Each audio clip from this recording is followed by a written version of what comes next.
हाँ, तो ये वन शॉट वीडियो है 11th क्लास का first chapter unit and measurement.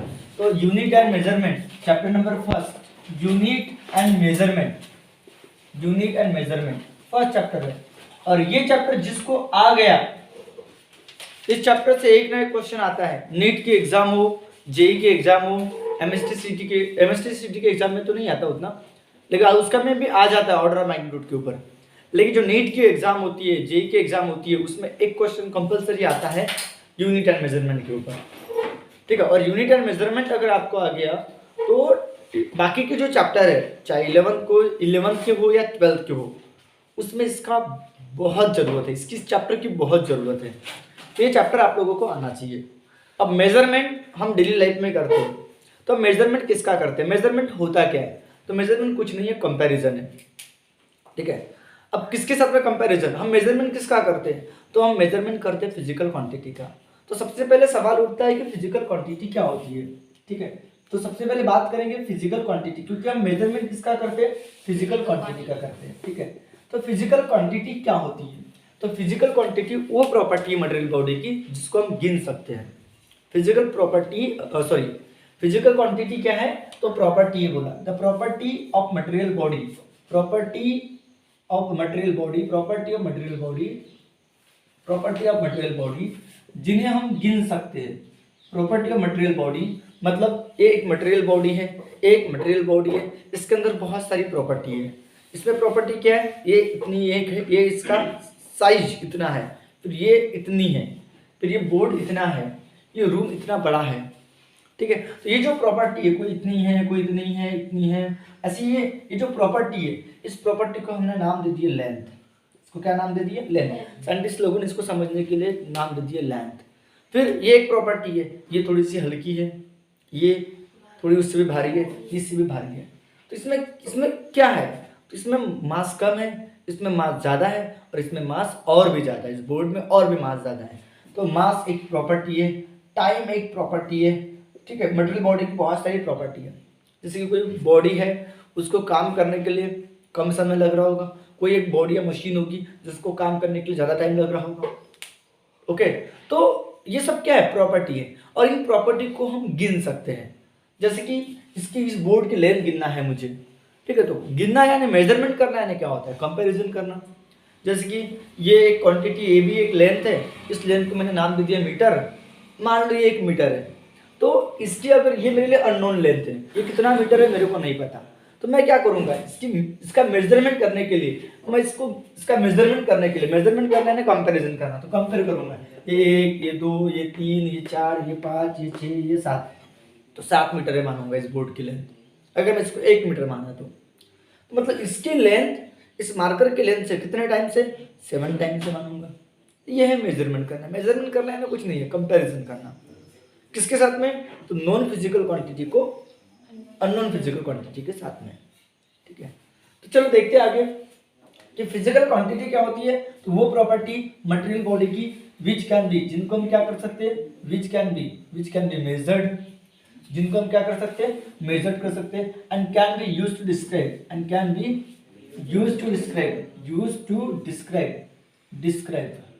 Describe law of physics के लॉ को डिस्क्राइब करने के काम में आएगी। तो ऐसी प्रॉपर्टी मटेरियल बॉडी की जिनको हम मेजर कर सकते हैं, और can be used to describe law of physics, और फिजिक्स के लॉ को भी डिस्क्राइब कर सकते हैं। फिजिक्स का लॉ यानी फिजिक्स में जितने भी फार्मूले हैं, उन फार्मूले को डिस्क्राइब करने के लिए हम इन फिजिकल क्वांटिटी का यूज करेंगे।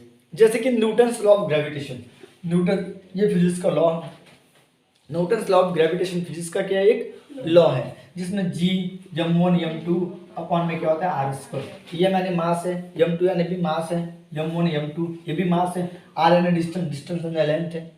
मतलब मास, ये लेंथ, मास और लेंथ, ये जो फिजिकल क्वांटिटी है, ये फिजिकल क्वांटिटी मतलब ये प्रॉपर्टी जो है फिजिक्स के लॉ को डिस्क्राइब करने के काम में आ रही है।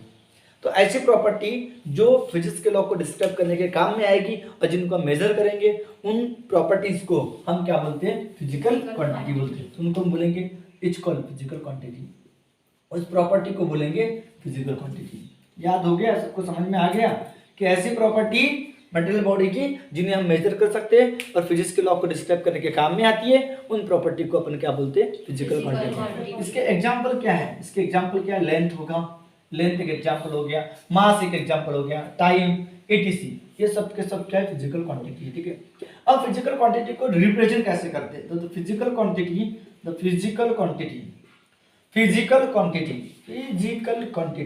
are represented by combination of, represented by किसके कॉम्बिनेशन से, combination of number and unit, number और यूनिट के कॉम्बिनेशन से, नंबर और यूनिट के कॉम्बिनेशन से फिजिकल क्वांटिटी को एक्सप्रेस किया जाता है। नंबर यूनिट, कोई फिजिकल क्वांटिटी क्यू है तो उसको हम नंबर और यूनिट के कॉम्बिनेशन से एक्सप्रेस करेंगे। जैसे कि एग्जांपल में बोला मैंने कि लेंथ बोल दिया, तो length of rod, length of क्या बोला मैंने, रॉड, तो लेंथ ऑफ रॉड मान लो, लेंथ ऑफ रॉड, तो ये लेंथ क्या है बताओ, फिजिकल क्वांटिटी है। तो मैंने बोला 5 मीटर, एक रॉड की लेंथ 5 मीटर है, तो मीटर क्या हो गया, यूनिट हो गया, 5 क्या हो गया, नंबर हो गया। मतलब नंबर और यूनिट के कॉम्बिनेशन से, नंबर और यूनिट के कॉम्बिनेशन से फिजिकल क्वांटिटी को क्या किया जाता है, डिस्क्राइब किया जाता है या रिप्रेजेंट किया जाता है। जैसे कि ये हो गया पहला एग्जांपल। दूसरा बोला मैंने mass, mass of sugar, mass of sugar या मास बोलो, मास ऑफ शुगर मैंने बोला 50 केजी। ठीक है, तो अपने पास मास है शुगर का, वो 50 केजी है, तो 50 क्या हो गया, नंबर, या 5 केजी या 7 केजी मान लो, तो 7 क्या हो गया, नंबर, किलोग्राम क्या हो गया, यूनिट हो गया। मतलब किसी भी फिजिकल क्वांटिटी को हम काय में एक्सप्रेस करते हैं, नंबर या यूनिट से एक्सप्रेस करते हैं। और एक बात, अगर आपका नंबर चेंज हो गया, इफ यूनिट इज चेंज, अगर यूनिट चेंज हो गया, if unit is change, if unit अगर चेंज हो गया, इफ यूनिट इज चेंज, अगर यूनिट चेंज होगा देन नंबर आल्सो चेंज, ये भी याद रखना, नंबर आल्सो क्या हो जाएगा, चेंज हो जाएगा। अगर यूनिट चेंज हो जाएगा, आपका यूनिट चेंज हो जाएगा तो नंबर भी चेंज हो जाएगा। जैसे कि एग्जांपल के तौर पे length of rod, length of rod अपन ने क्या लिए थे, 5 मीटर लिए थे, तो 1 मीटर का मतलब 100 सेंटीमीटर, 2 मीटर का मतलब 200 सेंटीमीटर, तो 5 मीटर का मतलब 500 सेंटीमीटर हो जाएगा। तो देखो आप लोग, यूनिट चेंज हो गया तो नंबर भी चेंज हो गया। मतलब किसी फिजिकल क्वांटिटी का ये यूनिट U1 है तो नंबर N1 है, यूनिट U2 हो जाएगा, यूनिट चेंज हो जाएगा तो नंबर भी क्या हो जाएगा, चेंज हो जाएगा, क्वांटिटी वही रहेगी। जैसे कि length of rod, length of rod पहले कितनी थी, 5 मीटर थी, 5 मीटर का मतलब 500 सेंटीमीटर होता है, मतलब ये यूनिट चेंज हो गया, मीटर का सेंटीमीटर हो गया, नंबर भी क्या हो गया, चेंज हो गया। ये बात समझ में आ गई। तो फिजिकल क्वांटिटी क्या होती है, तो वो प्रॉपर्टी, मटेरियल बॉडी की बहुत सारी प्रॉपर्टी है, मटेरियल बॉडी की बहुत सारी प्रॉपर्टी है, मटेरियल बॉडी की बहुत सारी प्रॉपर्टी है, तो वो प्रॉपर्टीज जिन्हें हम गिन सकते हैं, मटेरियल बॉडी के अंदर बहुत सारी प्रॉपर्टी होती है, तो वो प्रॉपर्टी जिन्हें हम गिन सकते हैं और फिजिक्स के लॉ को डिस्क्राइब करने के काम में आती है, उन प्रॉपर्टी को हम क्या बोलते हैं, फिजिकल क्वांटिटी बोलते हैं। फिजिकल क्वांटिटी को नंबर या यूनिट से डिस्क्राइब करते हैं, नंबर या यूनिट से रिप्रेजेंट किया जाता है उनके कॉम्बिनेशन से। तो एग्जाम्पल के तौर पे 5 मीटर किसी बॉडी की लेंथ, किसी बॉडी का मास 7 केजी, तो 7 यानी नंबर हो गया, किलोग्राम यानी यूनिट हो गया। अगर यूनिट चेंज होगा, बोला यूनिट चेंज होगा तो नंबर भी क्या होगा, चेंज हो जाएगा। जैसे कि मास, दूसरा एग्जांपल भी देख लो इसमें, जैसे कि मास, मास कितना बोला मैंने, 7 केजी बोला, बराबर है, तो 1 केजी यानी 1000 ग्राम होता है, 1000 ग्राम, तो 7 केजी यानी कितना होगा, 7000 ग्राम होगा। देखो किलोग्राम का ग्राम हो गया, मतलब यूनिट चेंज हो गया तो नंबर भी क्या हो गया, चेंज हो गया। फिर फिजिकल बॉडी के अंदर, किसी भी बॉडी के अंदर बहुत सारी प्रॉपर्टी है, जैसे कि मेरे अंदर भी बहुत सारी प्रॉपर्टी है, तो जैसे कि मेरा मास है, मेरी लेंथ है, ठीक है, तो मेरे अंदर भी बहुत सारी प्रॉपर्टी है। फिर मेरे अंदर और एक प्रॉपर्टी है, मेरे अंदर खुशी है। हाँ, मेरे को 1 लाख की लॉटरी लग गई या 1 करोड़ की लॉटरी लग गई, मैं बहुत खुश हो गया, बहुत खुश, मैं कुछ भी कर सकता हूँ। अब इस खुशी को मैं नहीं गिन सकता, ठीक है। या फिर मैं पैसे हार गया, मेरे पास के 50,000 रुपये हार गया। आजकल बोलते हैं ना, ड्रीम 11 खेलते हैं, 3 पत्ती खेलते हैं, दुनिया भर के गेम्स खेलते हैं और उनमें पैसे लूट जाते हैं, बर्बाद हो जाते हैं। तो किसी ने 50,000 हार गया, कोई 1 लाख हार गया, उसको बहुत दुख होगा, बहुत दर्द होगा। तो उस दुख दर्द को हम नहीं गिन सकते, और ये दुख और दर्द को किसी फिजिक्स के लॉ में डिस्क्राइब भी नहीं कर सकते, ठीक है। खुशी हो गया, गम हो गया, तो ये जो प्रॉपर्टी है जिनको हम गिन नहीं सकते, फिजिक्स के लॉ में डिस्क्राइब नहीं कर सकते, तो इनको हम फिजिकल क्वांटिटी बोलेंगे क्या, बिल्कुल नहीं बोलेंगे, ठीक है। तो चलो इसका स्क्रीनशॉट ले लो, हम आगे बढ़ते हैं, ठीक है। हाँ, तो आपको कंटिन्यूसली पढ़ाई करना है, कंटिन्यूसली हार्डवर्क करना है, थोड़ी थोड़ी बातों से बोर नहीं होना है, और फिजिक्स बहुत इंटरेस्टिंग है और बहुत मज़ेदार है, ठीक है। और मैंने आपको हमेशा बोलते रहता हूँ कि कोई कोई बच्चा 16-16 घंटे 20-20 घंटे पढ़ाई करता है तो वो उनको शौक नहीं है, उनका वो शौक नहीं है कि जो जो बच्चा 20-20 घंटे 16-16 घंटे पढ़ाई करते हैं वो उनका शौक नहीं है। और एक बच्चा मस्त मजा मारता है, 1 घंटा भी नहीं पढ़ता, दिन बस तो माँ बाप के पैसे लुटाता है, ठीक है। तो उस बच्चे में और 15-16 घंटे पढ़ने वाले बच्चे में बहुत फर्क है। कई बच्चे बहाने देते कि मेरा पढ़ाई में मन नहीं लगता सर, मेरा पढ़ाई में बिल्कुल मन नहीं लगता, ठीक है। पढ़ने जाता हूँ तो मुझे नींद आती है, बुक्स को खोलता हूँ तो मुझे नींद आती है, और वो फिजिक्स बोलो या मैथ बोलो जब वो पढ़ता हूँ तो मुझे समझ में ही नहीं आता। वो बहाने दे रहा है, बहाने दे रहा है। लेकिन जो बच्चा 15-15 घंटे 16-16 घंटे पढ़ता है तो क्यों पढ़ता है? वो इसलिए पढ़ता है कि वो जो अभी ज़िंदगी जी रहा है, ये जो ज़िंदगी जी रहे हैं या उसके माँ बाप जो ज़िंदगी जी रहे हैं, उस ज़िंदगी से हटकर वो अपनी ज़िंदगी बनाना चाहते हैं। वो जिस पोजीशन पे उससे थोड़ा सा लेवल बढ़ाना चाहते हैं, मतलब जो ज़िंदगी जी रहे उससे थोड़ी हट के ज़िंदगी, थोड़ा लाइफ समाज में अपना नाम रोशन करना चाहते हैं। और वो उनकी मजबूरी है 15-15-16 घंटे पढ़ ले, ठीक है, ताकि उनकी लाइफ स्टाइल चेंज हो जाए। और लाइफ स्टाइल चेंज करने का सबसे आसान साधन है पढ़ाई। पढ़ाई करोगे तो अच्छा जॉब पाओगे, अच्छा ऑफिसर बन पाओगे, अच्छे डॉक्टर बन पाओगे, अच्छे इंजीनियर बन पाओगे, अच्छे ऑफिसर बनोगे तो तुम्हारा नाम रोशन होगा, समाज में तुम्हारा नाम रोशन होगा। अगर तुम एक नीट की एग्जाम या जेईई की एग्जाम क्रैक कर पाते हो तो आपके रिलेटिव्स में, आपके आजू बाजू के आपके भाई बहन पढ़ना स्टार्ट कर देंगे, अपने आप पढ़ना स्टार्ट करेंगे।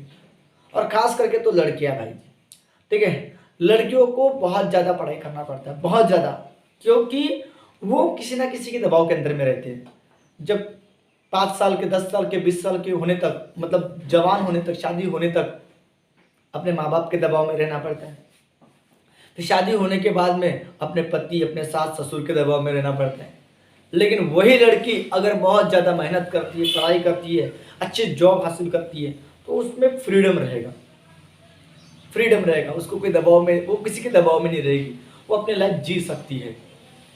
ससुराल वाले भी बोलेंगे हाँ लड़की जॉब वाली है, पेमेंट वाली है, ठीक है, ठीक है, तो दबाव में रहना पड़ेगा, ठीक है। तो चलो हम आगे बढ़ते हैं, ठीक है। तो यूनिट एंड मेजरमेंट में फिजिकल क्वांटिटी क्या होती है, फिजिकल क्वांटिटी को कैसे डिस्क्राइब करते बताएं। अब ये यूनिट क्या होता है, मैंने बोला ना फिजिकल क्वांटिटी को नंबर या यूनिट से रिप्रेजेंट करते हैं। तो what is mean by unit, unit क्या होता है? यूनिट जिस तरह हम बोलते हैं कि लेंथ का यूनिट जो होता है, लेंथ एक फिजिकल क्वांटिटी है, इसका यूनिट क्या होता है तो मीटर। तो मीटर क्या हो गया यूनिट, और लेंथ क्या हो गई, लेंथ क्या होगी फिजिकल क्वांटिटी जिसको हम गिन सकते हैं, बराबर है। तो फिर लेंथ को कैसे गिनते हैं, मीटर से गिनते हैं। तो मीटर क्या हो गया, यूनिट हो गया। तो ये यूनिट होता क्या है, तो मीटर भी एक फिजिकल क्वांटिटी है ये, लेकिन नॉन फिजिकल क्वांटिटी है। नॉन हमको पता है नॉन फिजिकल क्वांटिटी है। फिर से रिपीट करो, मीटर क्या है, तो मीटर यूनिट है। तो यूनिट क्या होता है, तो नॉन फिजिकल क्वांटिटी, हमको पता है मीटर यानी इतना होता है करके, 1 मीटर यानी में 1 मीटर की रॉड होती है, ठीक है। आपने देखे होंगे दुकान में, कपड़े की दुकान में जाते हो तो कपड़ा नापना है, तो मुझे लगता है कि 10 मीटर मुझे कपड़ा चाहिए, तो 10 मीटर कपड़ा गिनने के लिए वो एक मीटर स्केल लेता है, स्टील की या प्लैटिनम रॉड की रहती है इतने। तो हमको पता है 1 मीटर कितना होता है। अगर आप किसी दुकान में जाते हो, शक्कर लेना है आपको या कुछ भी लेना है, जैसे कि शक्कर लेना है तो वो एक बट रहता है, किलोग्राम का मास होता है। तो एक अपन शुगर को काम, मास को काम में गिनते किलोग्राम में, तो 1 किलो का बट होता है। तो हमको पता है 1 kg मास कितना होता है, हमको पता है 1 kg। तो 1 kg यानी क्या होता है, ये किलोग्राम जो होता है ये मास का यूनिट है। यूनिट किसका है, मास का। तो मास क्या होगी, फिजिकल क्वांटिटी।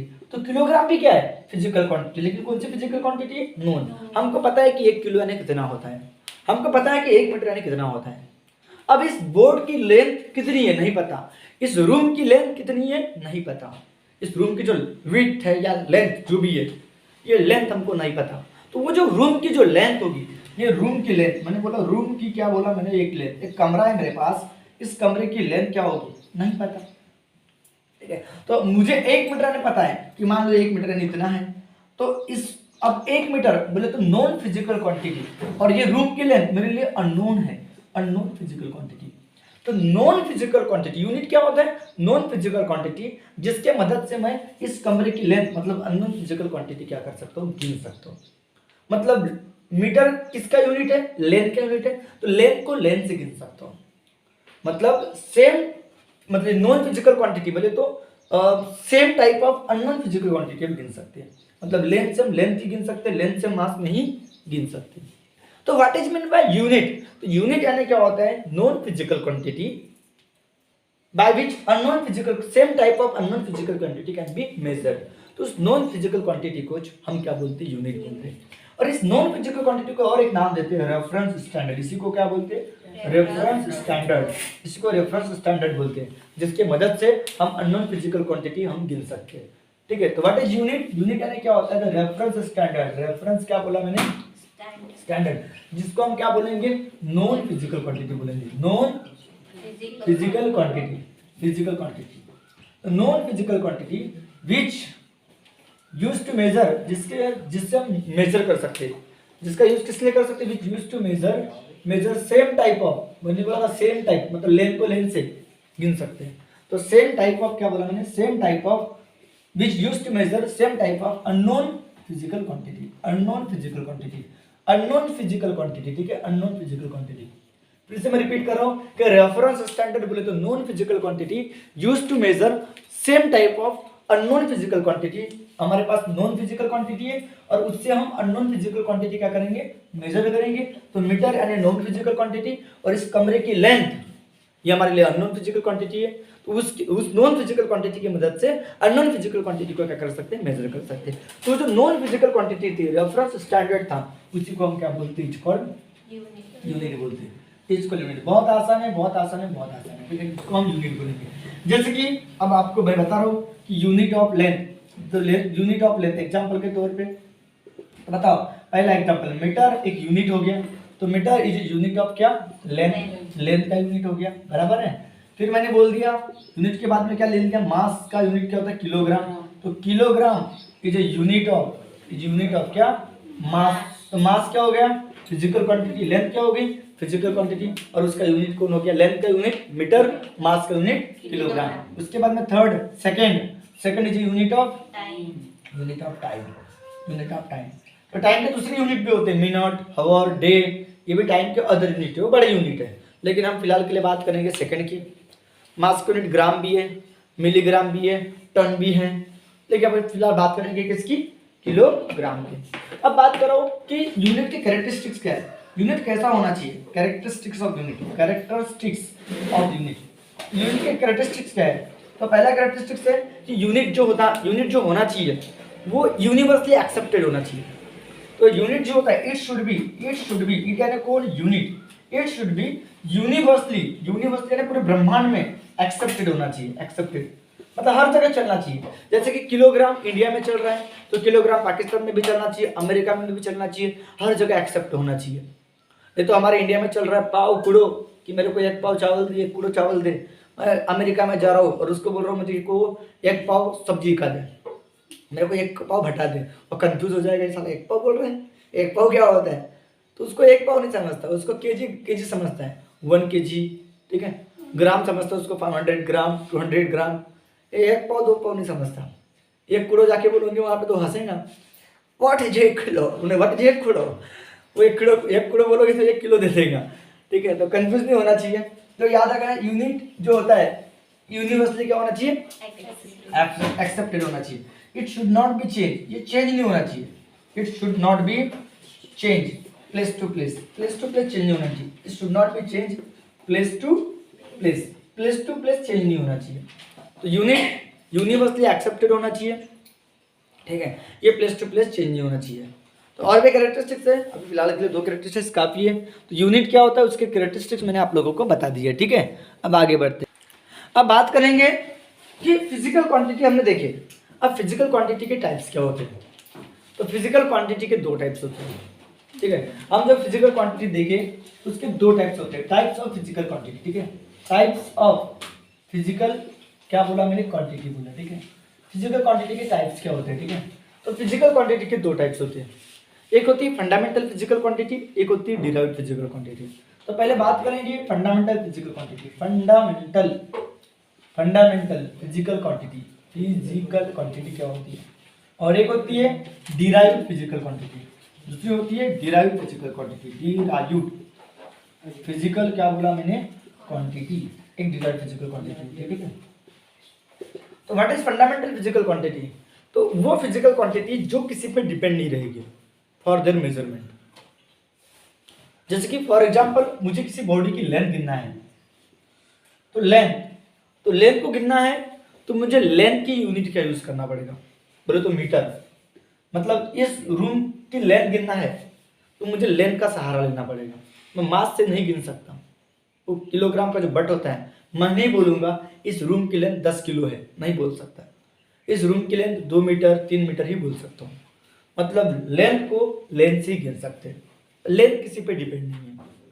मास को मास की यूनिट से ही गिनेंगे, मास की यूनिट क्या होता है, किलोग्राम, ठीक है। मास, इस बोर्ड का मास कितना होगा, तो मैं मीटर स्केल का यूज करके इस बोर्ड का मास नहीं गिन सकता, मास किलो मास से ही गिन सकते हैं।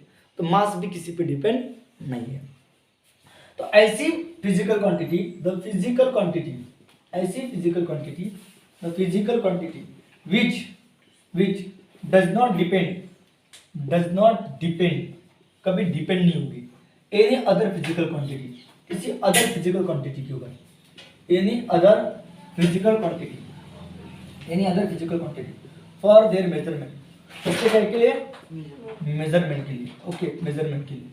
तो ऐसे physical quantity which does not depend, जो डिपेंड नहीं होगी any other physical quantity for their measurement के लिए, तो उसको हम बोलेंगे इट्स कॉल्ड, क्या बोलेंगे, फंडामेंटल फिजिकल क्वांटिटी बोलेंगे, फंडामेंटल फिजिकल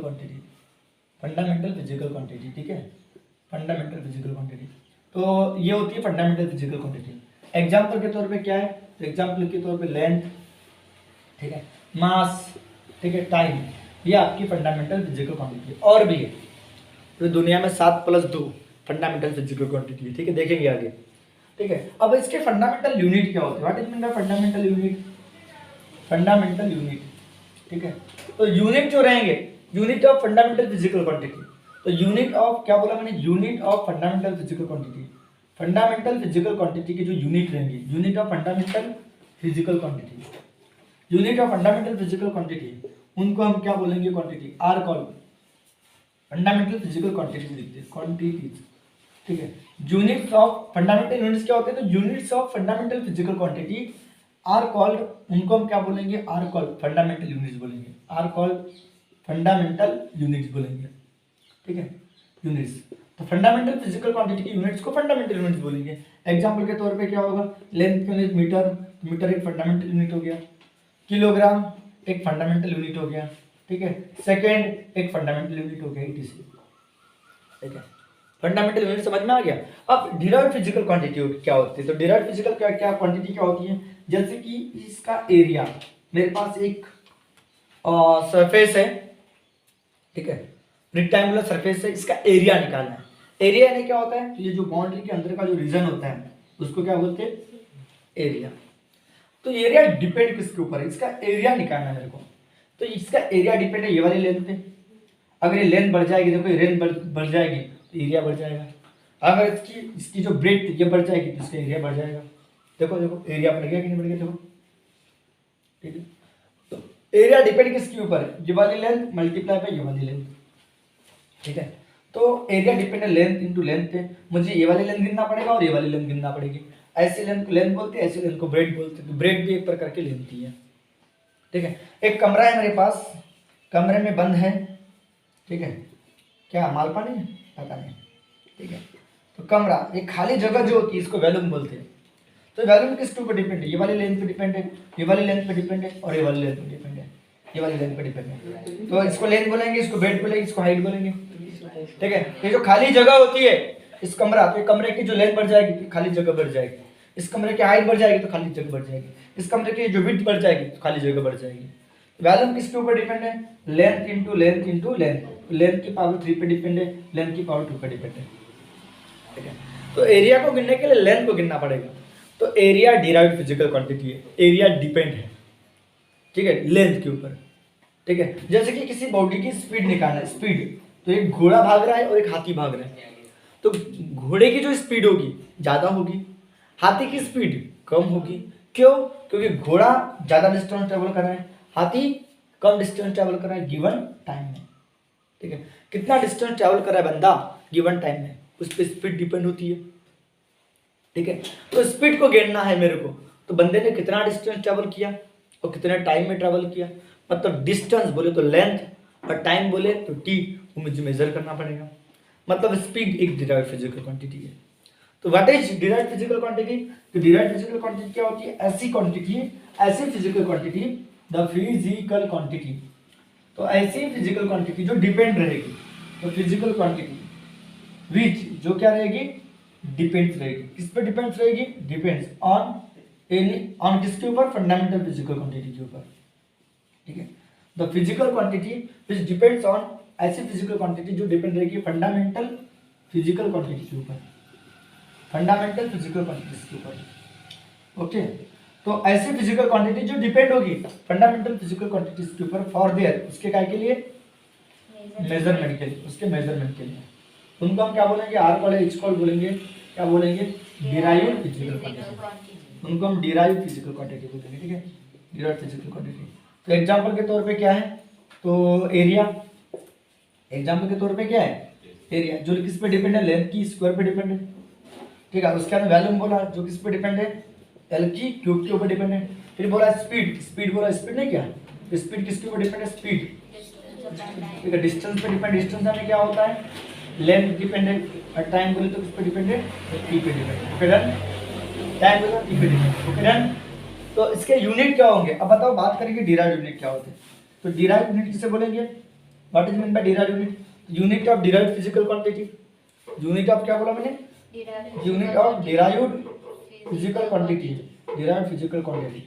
तो डिराइव्ड फिजिकल क्वांटिटी के जो यूनिट रहेंगे, the unit of derived physical quantity, उन्हें हम क्या बोलेंगे? आर कॉल क्या बोलेंगे? आर कॉल क्या बोलेंगे? Derived unit. उनको हम डिराइव्ड यूनिट बोलेंगे। एग्जांपल के तौर पे क्या होगा? एग्जांपल के तौर पे मीटर स्क्वायर, ये एरिया का यूनिट है। स्क्वायर मीटर नहीं क्या? फिर बता क्यूबिक मीटर, ठीक है, क्यूबिक मीटर। ठीक है, ये डिराइव्ड यूनिट होगा। और मीटर पर सेकंड, स्पीड का क्या होता है? Metre per second. ये सब के सब क्या? ईटीसी, ईटीसी, ये सब क्या है?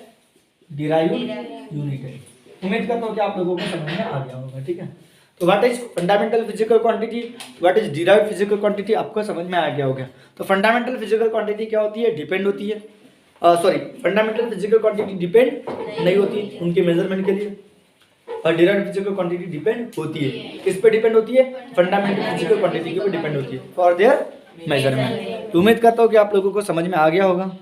हाँ, अब बात करेंगे कि सिस्टम ऑफ यूनिट क्या होता है। अब बात करेंगे सिस्टम ऑफ यूनिट क्या होता है। भैया सिस्टम ऑफ यूनिट क्या होता है? सिस्टम ऑफ यूनिट, तो भैया सिस्टम ऑफ यूनिट क्या होता है? तो कलेक्शन ऑफ यूनिट, ठीक है, सेट ऑफ यूनिट। तो डिराइव्ड भी आएगी और फंडामेंटल भी आएंगे। तो what is system of unit? तो कलेक्शन, कलेक्शन बोल तो set, the set of fundamental unit, fundamental and derived unit, derived unit, the set of fundamental and derived units, उन्हें क्या बोलेंगे? Units. Are call, are call क्या बोलेंगे? या each call system of unit बोलेंगे। Each call क्या बोलेंगे? System of unit. तो जहाँ कलेक्शन होगा, जहाँ सेट होगा, ठीक है, collection of fundamental unit and derived unit, उन्हें हम क्या बोलेंगे? System of unit. तो there are 4 system of unit. तो types of system of unit, तो there are 4 types of system of unit. There are 4 types of, 4 type से किसके? तो सिस्टम ऑफ यूनिट के, सिस्टम ऑफ यूनिट के, ठीक है। तो 4 type of system of unit है। तो पहला कौन सा है? देखो पहला कौन सा है? पहला कौन सा है? MKS, MKS system of unit. तो एम का मतलब मीटर, के का मतलब किलोग्राम, ठीक है, किलोग्राम, और एस का मतलब सेकेंड। तो MKS system of unit, system of unit है, ठीक है। फिर आता है सेकंड है सीजीएस। तो यह आपने सुने होंगे, सीजीएस बोल तो सेंटीमीटर, सेंटीमीटर, ये ग्राम, और सेकेंड सिस्टम ऑफ यूनिट, ठीक है, सिस्टम ऑफ यूनिट, ठीक है, सिस्टम ऑफ यूनिट। और ये दोनों के दोनों मेट्रिक सिस्टम ऑफ यूनिट है, एमकेएस और सीजीएस। मेट्रिक मतलब 10 के टेबल में आते हैं, 10 वाला फंडा लगता है यहाँ पे। मैट्रिक का मतलब आप कौन सी क्लास में? मैट्रिक में हो, मैट्रिक की एग्जाम देने वाले थे, ठीक है। Metric, metric system of unit, ठीक है, 10 का फंडा खास करके लगता है। 10 मल्टीपल ऑफ 10 की बात चलती है, ठीक है, ठीक है, मल्टीपल ऑफ जैसे कि 1 सेंटीमीटर यानी कितना mm, 10 mm है क्या, 10 mm बराबर है। फिर 1 मीटर यानी कितना सेंटीमीटर, तो 100 सेंटीमीटर, मतलब 10 का फंडा लगता है, 10 के फैक्टर, 10 के मल्टीपल, ठीक है। 10 10 के मल्टीपल में आता है कि नहीं आता, ठीक है। जैसे कि 1 किलोग्राम यानी कितना ग्राम, कितना ग्राम होता है, 1000 ग्राम, 1000 भी 10 के मल्टीपल में आता है, मेट्रिक की बात चलती है, ठीक है। अच्छा, उससे हमको कोई मतलब नहीं है, फिलहाल के लिए ध्यान रखना। और थर्ड है एफपीएस, एफपीएस इसको क्या बोलते हैं, फुट पाउंड सेकेंड, ठीक है। तो ये ब्रिटिश सिस्टम ऑफ यूनिट है एफपीएस, ठीक है। ओके, सिस्टम ऑफ यूनिट, ठीक है, सिस्टम ऑफ क्या यूनिट। और लास्ट है SI, system of unit, SI, SI का मतलब स्टैंडर्ड इंटरनेशनल, स्टैंडर्ड इंटरनेशनल, इसको क्या बोलते हैं, standard, standard international, standard international, ठीक है, इंटरनेशनल, ठीक है, इंटरनेशनल, ठीक है, सिस्टम ऑफ यूनिट बोलते हैं, ठीक है, सिस्टम ऑफ यूनिट, जिसको कह लो शॉर्टकट में एसआई सिस्टम ऑफ यूनिट भी बोलते हैं, ठीक है, एसआई सिस्टम ऑफ यूनिट या standard international system of unit भी बोलते हैं, ठीक है। तो याद रखना आप लोगों को। तो ये जो अबाउट 3 जो है 3, तो अबाउट 3 जो स्टार्टिंग के जो 3 है, about 3 system of unit, system of unit are used to measure, used to measure only 3 type of physical quantity, जिससे हम 3 ही फिजिकल क्वांटिटी गिन सकते हैं, 3 ही फंडामेंटल फिजिकल क्वांटिटी गिन सकते हैं। जैसे कि मीटर का मतलब लेंथ, देखो मीटर, सेंटीमीटर और फुट, इससे हम लेंथ गिन सकते हैं। किलोग्राम, ग्राम और पाउंड, इससे मास गिन सकते हैं। और सेकंड से हम क्या गिन सकते हैं, टाइम। तो about 3 system of unit are used to measure only 3 physical quantity, only 3 fundamental physical quantity, 3 fundamental क्या फिजिकल क्या क्वांटिटी। कौन से फिजिकल क्वांटिटी, तो कौन सी, तो लेंथ, मास एंड क्या, टाइम। तो ये कब की बात थी, तो 1960 के पहले की बात थी, ठीक है, 1960 के पहले की बात, जिससे हम 3 ही फिजिकल क्वांटिटी गिन सकते थे, लेंथ, मास और टाइम। फिर जैसे जैसे साइंस में डेवलपमेंट हुआ, साइंस में इवोल्यूशन हुआ, नई नई फिजिकल क्वांटिटी डेवलप हुई, और वो नई नई फिजिकल क्वांटिटी हम इन 3 सिस्टम ऑफ यूनिट से नहीं गिन सकते। ये 3 सिस्टम ऑफ यूनिट से हम 3 ही क्वांटिटी गिन सकते हैं, लेंथ, मास और टाइम। ये लेंथ, मास और टाइम। फिर साइंस का डेवलपमेंट हुआ, नई नई फिजिकल क्वांटिटी बनने लगी, जिनको हम लेंथ मतलब मीटर, किलोग्राम और सेकंड मतलब लेंथ, मास और टाइम से नहीं गिन सकते थे, तो उनके लिए नए यूनिट बनाए गए। और वो नए यूनिट कहाँ रखे गए, तो नया सिस्टम ऑफ यूनिट बना एसआई सिस्टम ऑफ यूनिट कब, 1972। तो 1972 में फ्रांस नाम का देश था, अभी भी है, वहाँ जिनो नाम का शहर था, और वहाँ पे एक इंटरनेशनल लेबोरेटरी थी। उस इंटरनेशनल लेबोरेटरी में दुनिया के सभी साइंटिस्ट लोग जमा हुए, और सभी साइंटिस्ट ने मिलकर वहाँ पे एक कॉन्फ्रेंस बनाएगी, ठीक है। 1972 में जनरल कॉन्फ्रेंस, कॉन्फ्रेंस का मतलब मीटिंग, वेट एंड मेजर की। तो ये 1972 मैं बात कर रहा हूँ कि इन 1972 अपन बात करेंगे अभी किसकी, ऐसा सिस्टम ऑफ यूनिट की, ऐसा सिस्टम ऑफ यूनिट की बात करेंगे, ठीक है। तो मैं बात कर रहा हूँ कि 1972 कब की बात है, 1972 की बात है, 1972 द जनरल कॉन्फ्रेंस, जो जनरल कॉन्फ्रेंस दरवाएगी, general conference, general conference of weight and measure, of किसकी किसकी थी, वेट एंड मेजर की थी, ठीक है। In 1972 general conference of weight and measure develop, उन्होंने बनाए नया सिस्टम ऑफ यूनिट। और डेवलप क्या, डेवलप की बताओ, डेवलप क्या, डेवलप क्या, डेवलप किया उन्होंने, डेवलप नया सिस्टम ऑफ, डेवलप नया न्यू सिस्टम ऑफ यूनिट, नया system of unit, system of unit consistent, जिसमें 7+2 फंडामेंटल यूनिट है, कंसिस्टेंट जिसमें क्या है, कंसिस्टेंट 7+ कितना 2 फंडामेंटल क्या है यूनिट से, फंडामेंटल यूनिट्स, जिनको क्या बोलते हैं, आर कॉल, उन्हीं को अपन क्या बोलते हैं, उन कलेक्शन, उन 7+2 फंडामेंटल यूनिट्स के कलेक्शन को क्या बोलते हैं, आर कॉल ऐसा सिस्टम ऑफ यूनिट। क्या बोलते हैं उसको, ऐसा सिस्टम ऑफ यूनिट जिसमें 7+2 फंडामेंटल फिजिकल क्वांटिटी। अब 7+2 क्यों बोलते हैं, तो 7 पहले स्टार्टिंग में डेवलप की, और बाद में 2 उसके 1-2 साल के बाद में, ठीक है, डेवलप की, ठीक है। तो ये बात याद रखना कि 1972 में general conference of weight and measure ने क्या डेवलप की, नया सिस्टम ऑफ यूनिट डेवलप की, जिसमें क्या थे, 7+2 फंडामेंटल यूनिट्स थे, 7+2 फंडामेंटल फिजिकल क्वांटिटी की। जिनको हम क्या बोलते हैं, एसआई सिस्टम ऑफ यूनिट बोलते हैं। तो चलो एक एक के बारे में देखते हैं, वो 7+2 फंडामेंटल फिजिकल क्वांटिटी और उनके फंडामेंटल यूनिट कौन से थे। चलो इसका स्क्रीनशॉट ले लो, ले लिए, चलो आगे बढ़ते हैं। तो 7+2 कौन से थे, तो देखो अपन यहाँ लिखेंगे, चार्ट बनाएंगे जहाँ सीरियल नंबर लिखेंगे, यहाँ हम लिखेंगे सीरियल नंबर। सीरियल नंबर समझता है सबको, 1 2 3 4 5 6 7, ये 7+2, ठीक है 7। और बाद में जो बनाएगी ना वो सप्लीमेंट्री क्वांटिटी थी, सप्लीमेंट्री। अपन बोलते हैं ना अपना जो पेपर भर जाता है, बोर्ड का पेपर, जब अपन एग्जाम देते हैं पेपर भूल जाता है, भर जाता है, तो हम सप्लीमेंट जोड़ते, तो ऐसे सप्लीमेंट्री फंडामेंटल यूनिट है, सप्लीमेंट्री फंडामेंटल क्या यूनिट है, ठीक है। ये कितने थे, 1 और कितने थे, 2 था, ठीक है। तो यहाँ पे अपन लिखेंगे फिजिकल क्वांटिटी, वो कौन सी फिजिकल क्वांटिटी है, ठीक है। फिर उनका लिखेंगे यूनिट, यहाँ लिखेंगे उसका यूनिट, और यहाँ लिखेंगे उनका सिंबल, ठीक है। तो हमारे पास क्या थी, पहले देखो हमको तो पता है, 3 तो पता है, लेंथ, मास और टाइम, ये 3 तो आप लोगों को पता है। लेंथ का यूनिट हमको पता है मीटर होता है, फुल फॉर्म में लिखोगे तो हम छोटा, किलोग्राम फुल फॉर्म में लिखोगे तो छोटा, किलोग्राम का के, टाइम सेकेंड, तो यूनिट का सिंबल भी स्मॉल में थे, केजी और यस, ठीक है। फिर साइंस का डेवलपमेंट हुआ, नई नई फिजिकल क्वांटिटी आने लगी, ठीक है। तो उसमें आया कौन, टेम्परेचर। एक मेरे पास बोतल थी या ग्लास थी और एक दूसरी ग्लास थी, एक ग्लास में पानी था, दूसरे ग्लास में भी पानी था, इसमें हाथ डुबाया, इसमें भी हाथ डुबाया, तो इसमें कोल्ड लगा, वही थोड़ा गर्म लगा, हॉट लगा, हाँ। तो इसमें क्या ज़्यादा है, तो इसमें एक ऐसी प्रॉपर्टी है, उस प्रॉपर्टी को नाम दिया टेम्परेचर। हाँ, इसका टेम्परेचर ज़्यादा है, इसका टेम्परेचर कम है। फिर टेम्परेचर को काय में गिनना है, टेम्परेचर को मैं मास में एक्सप्रेस नहीं कर सकता, नहीं बोलूँगा कि इस ग्लास का टेम्परेचर 2 किलो है, या इस ग्लास का टेम्परेचर 2 मीटर है, या इस ग्लास का टेम्परेचर, इस ग्लास में जो पानी है उसका टेम्परेचर 2 सेकंड है, नहीं बोल सकता। इसके लिए नया यूनिट बनाना पड़ा, डिग्री सेल्सियस। अरे डिग्री सेल्सियस पता है ना, डिग्री सेल्सियस को भूल जाओ, केल्विन याद रखो, ठीक है, केल्विन, ठीक है। तो एक नई फिजिकल क्वांटिटी डेवलप हुई, टेम्परेचर, और टेम्परेचर के लिए यूनिट बना है केल्विन, ठीक है। उसका फुल फॉर्म में लिखोगे तो किस स्मॉल लिखोगे, केल्विन साइंटिस्ट के नाम पे, तो जो भी यूनिट साइंटिस्ट के नाम पे रहेंगे उसको कैपिटल में लिखोगे। जैसे कि फोर्स का यूनिट न्यूटन, तो एन कैपिटल में लिखेंगे, लेकिन न्यूटन फुल फॉर्म में लिखोगे तो स्मॉल में लिखोगे, ठीक है। कैपिटल में लिखोगे, सिंबल में लिखोगे तो कैपिटल लिखोगे।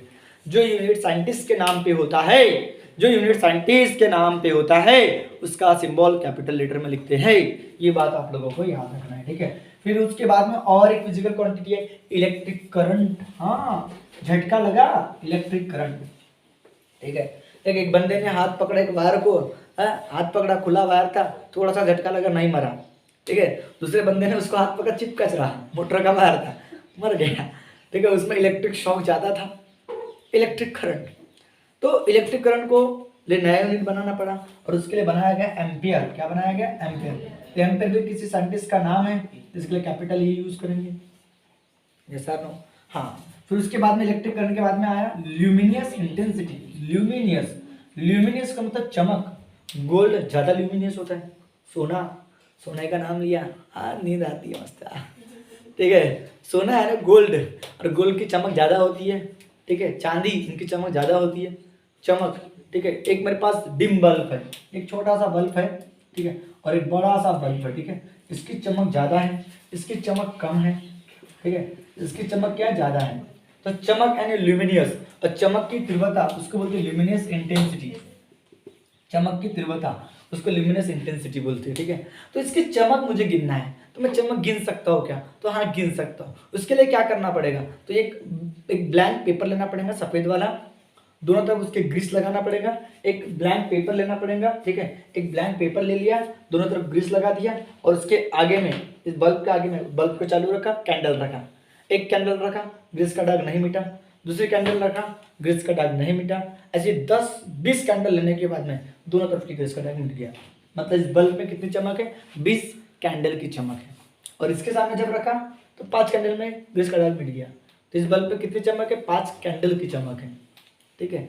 तो मून में कितने कैंडल की चमक होगी, तो कम से कम 2000-4000 कैंडल की चमक होगी। किसमें, मून में, ठीक है। तो व्हाट इज ल्यूमिनस इंटेंसिटी का यूनिट क्या होगा, तो कैंडेला, क्या है बोला मैंने, कैंडेला, उसका सिंबल है सीडी, ठीक है। तो ल्यूमिनस इंटेंसिटी चमक, तो चमक का यूनिट क्या होता है कैंडेला। तो लेंथ मास टाइम तो आपको पहले से ही पता था, टेम्परेचर अभी बता दिया, इलेक्ट्रिक करंट अभी बता दिया, ल्यूमिनस इंटेंसिटी अभी बता दिया, ठीक है। तो पढ़ाते समय बिल्कुल बोर नहीं होना, एकदम कॉन्स्टेंटली वीडियो को देखना है, नहीं तो बस मास्टर कैसा बन रहा जो खुद है, ठीक है। तो थोड़ा सा जुनून अपने आप को झटका देना, लगे लूचना थोड़ा सा ऐसे ठीक है। नींद आ रही तो थोड़ा सा टॉसना अपने आप को, नहीं सोना नहीं, पढ़ना है, ठीक है। तो ल्यूमिनस इंटेंसिटी, उसके बाद में आता है amount of substance. Amount of क्या बोला मैंने, सब्सटेंस। तो लेबोरेटरी में इसका खास करके यूज होता है। लेबोरेटरी में जब हम HCl लेते हैं, सल्फर लेते हैं, तो उसको क्या में गिनते, किलोग्राम में तो गिन नहीं सकते, तो उसके लिए मोल का यूज किया जाता है। 2 mole of HCl, 3 mole of HCl, तो मोल्स का यूज करते हैं, मोल्स, मोल्स, इसको शॉर्टकट में MOL लिखते हैं, मोल सिंबल में। तो याद रखना, mole is a unit of amount of substance. फिर बताओ, उसके बाद में और 2 क्वांटिटी आई जिनको सप्लीमेंट्री बोलते हैं। तो उसमें होता है एक प्लेन एंगल, इसमें क्या होता है बोला मैंने, प्लेन एंगल, और एक होता है कौन सा एंगल, सॉलिड एंगल। अब ये जो प्लेन एंगल होता है और सॉलिड एंगल क्या होता है, तो प्लेन एंगल क्या होता है, एक बोर्ड, एक प्लेन है, ये वाला प्लेन, इस प्लेन सरफेस में मैंने 2 रॉड ऐसे रख दिया, ठीक है। तो यहाँ एंगल बना कि नहीं बना, बनना। तो इस जिसमें जिस एंगल में क्या समाता है, एक प्लेन सरफेस समा रहा है, ये प्लेन सरफेस, ठीक है, सरफेस, तो उसको बोलते हैं जहाँ प्लेन समाया गया है, प्लेन सरफेस समाया गया, उसे प्लेन एंगल बोलते हैं। और इस प्लेन एंगल को क्या में गिनते हैं, तो आपने देखा होंगे डिग्री में, 1 degree, 2 degree, 30 degree, 40 degree, 90 degree. तो एंगल को क्या में गिनते हैं, डिग्री में। अब डिग्री को भूल जाओ, रेडियन याद रखो, ठीक है। डिग्री तो है, लेकिन इसका यूनिट क्या है बताओ, रेडियन। क्या है बोला मैंने, रेडियन, जिसको शॉर्टकट में रैड लिखते हैं। और सॉलिड एंगल क्या होता है, तो सॉलिड एंगल यानी कोन, आपने देखे होंगे कोन, आइसक्रीम का कोन देखो, ठीक है, आइसक्रीम का कोन, तो ये आइसक्रीम का कोन है, ठीक है, ये इस तरह से, इसमें कुछ सॉलिड भर सकते हैं, ठीक है, जिसमें स्पेस समाई होती है, जिसको वॉल्यूम होता है, तो उसको बोलते हैं सॉलिड एंगल। यहाँ जो एंगल बनता है इसको कौन सा एंगल बोलते हैं, सॉलिड एंगल। और उसका यूनिट है स्टीरेडियन, उसका रेडियन, इसका स्टीरेडियन, इसको एस्टेरॉयड बोलते हैं, ठीक है, एस्टेरॉयड, ठीक है। तो यहाँ पे आपको ऐसा सिस्टम ऑफ यूनिट पूरी तरह से कंप्लीट हो गया, ठीक है, जिसमें 7 + 2 फंडामेंटल यूनिट है। देखो 7 + 2 ये फंडामेंटल यूनिट, और इन्हीं को कलेक्शन को हम ऐसा सिस्टम ऑफ यूनिट बोलते हैं। तो ऐसा सिस्टम ऑफ यूनिट में कितने यूनिट है, 7 + 2। उम्मीद करता हूँ कि आप लोगों को समझ में आ गया हो। हाँ, अब बात करेंगे सबसे इंपॉर्टेंट टॉपिक, डायमेंशन। क्या डायमेंशन क्या होता है, तो डायमेंशन हम जनरली डिराइव्ड फिजिकल क्वांटिटी का निकालते हैं। जैसे कि फॉर एग्जांपल मुझे डायमेंशन निकालना है एरिया का, तो डायमेंशन होता क्या है, तो एरिया आपको पता है, एरिया एक डिराइव्ड फिजिकल क्वांटिटी है। एरिया किस पर डिपेंड है, लेंथ की पावर 2 पे, length multiply by length, area, ठीक है। तो ये जो पावर जो दिख रहा है, पावर किसके ऊपर, फंडामेंटल क्वांटिटी के ऊपर है, तो इस पावर को ही डायमेंशन बोलते हैं। ये है डायमेंशन इस एरिया का। जिसके वैल्यूम पता है, वैल्यूम क्या होता है, L³ होती है।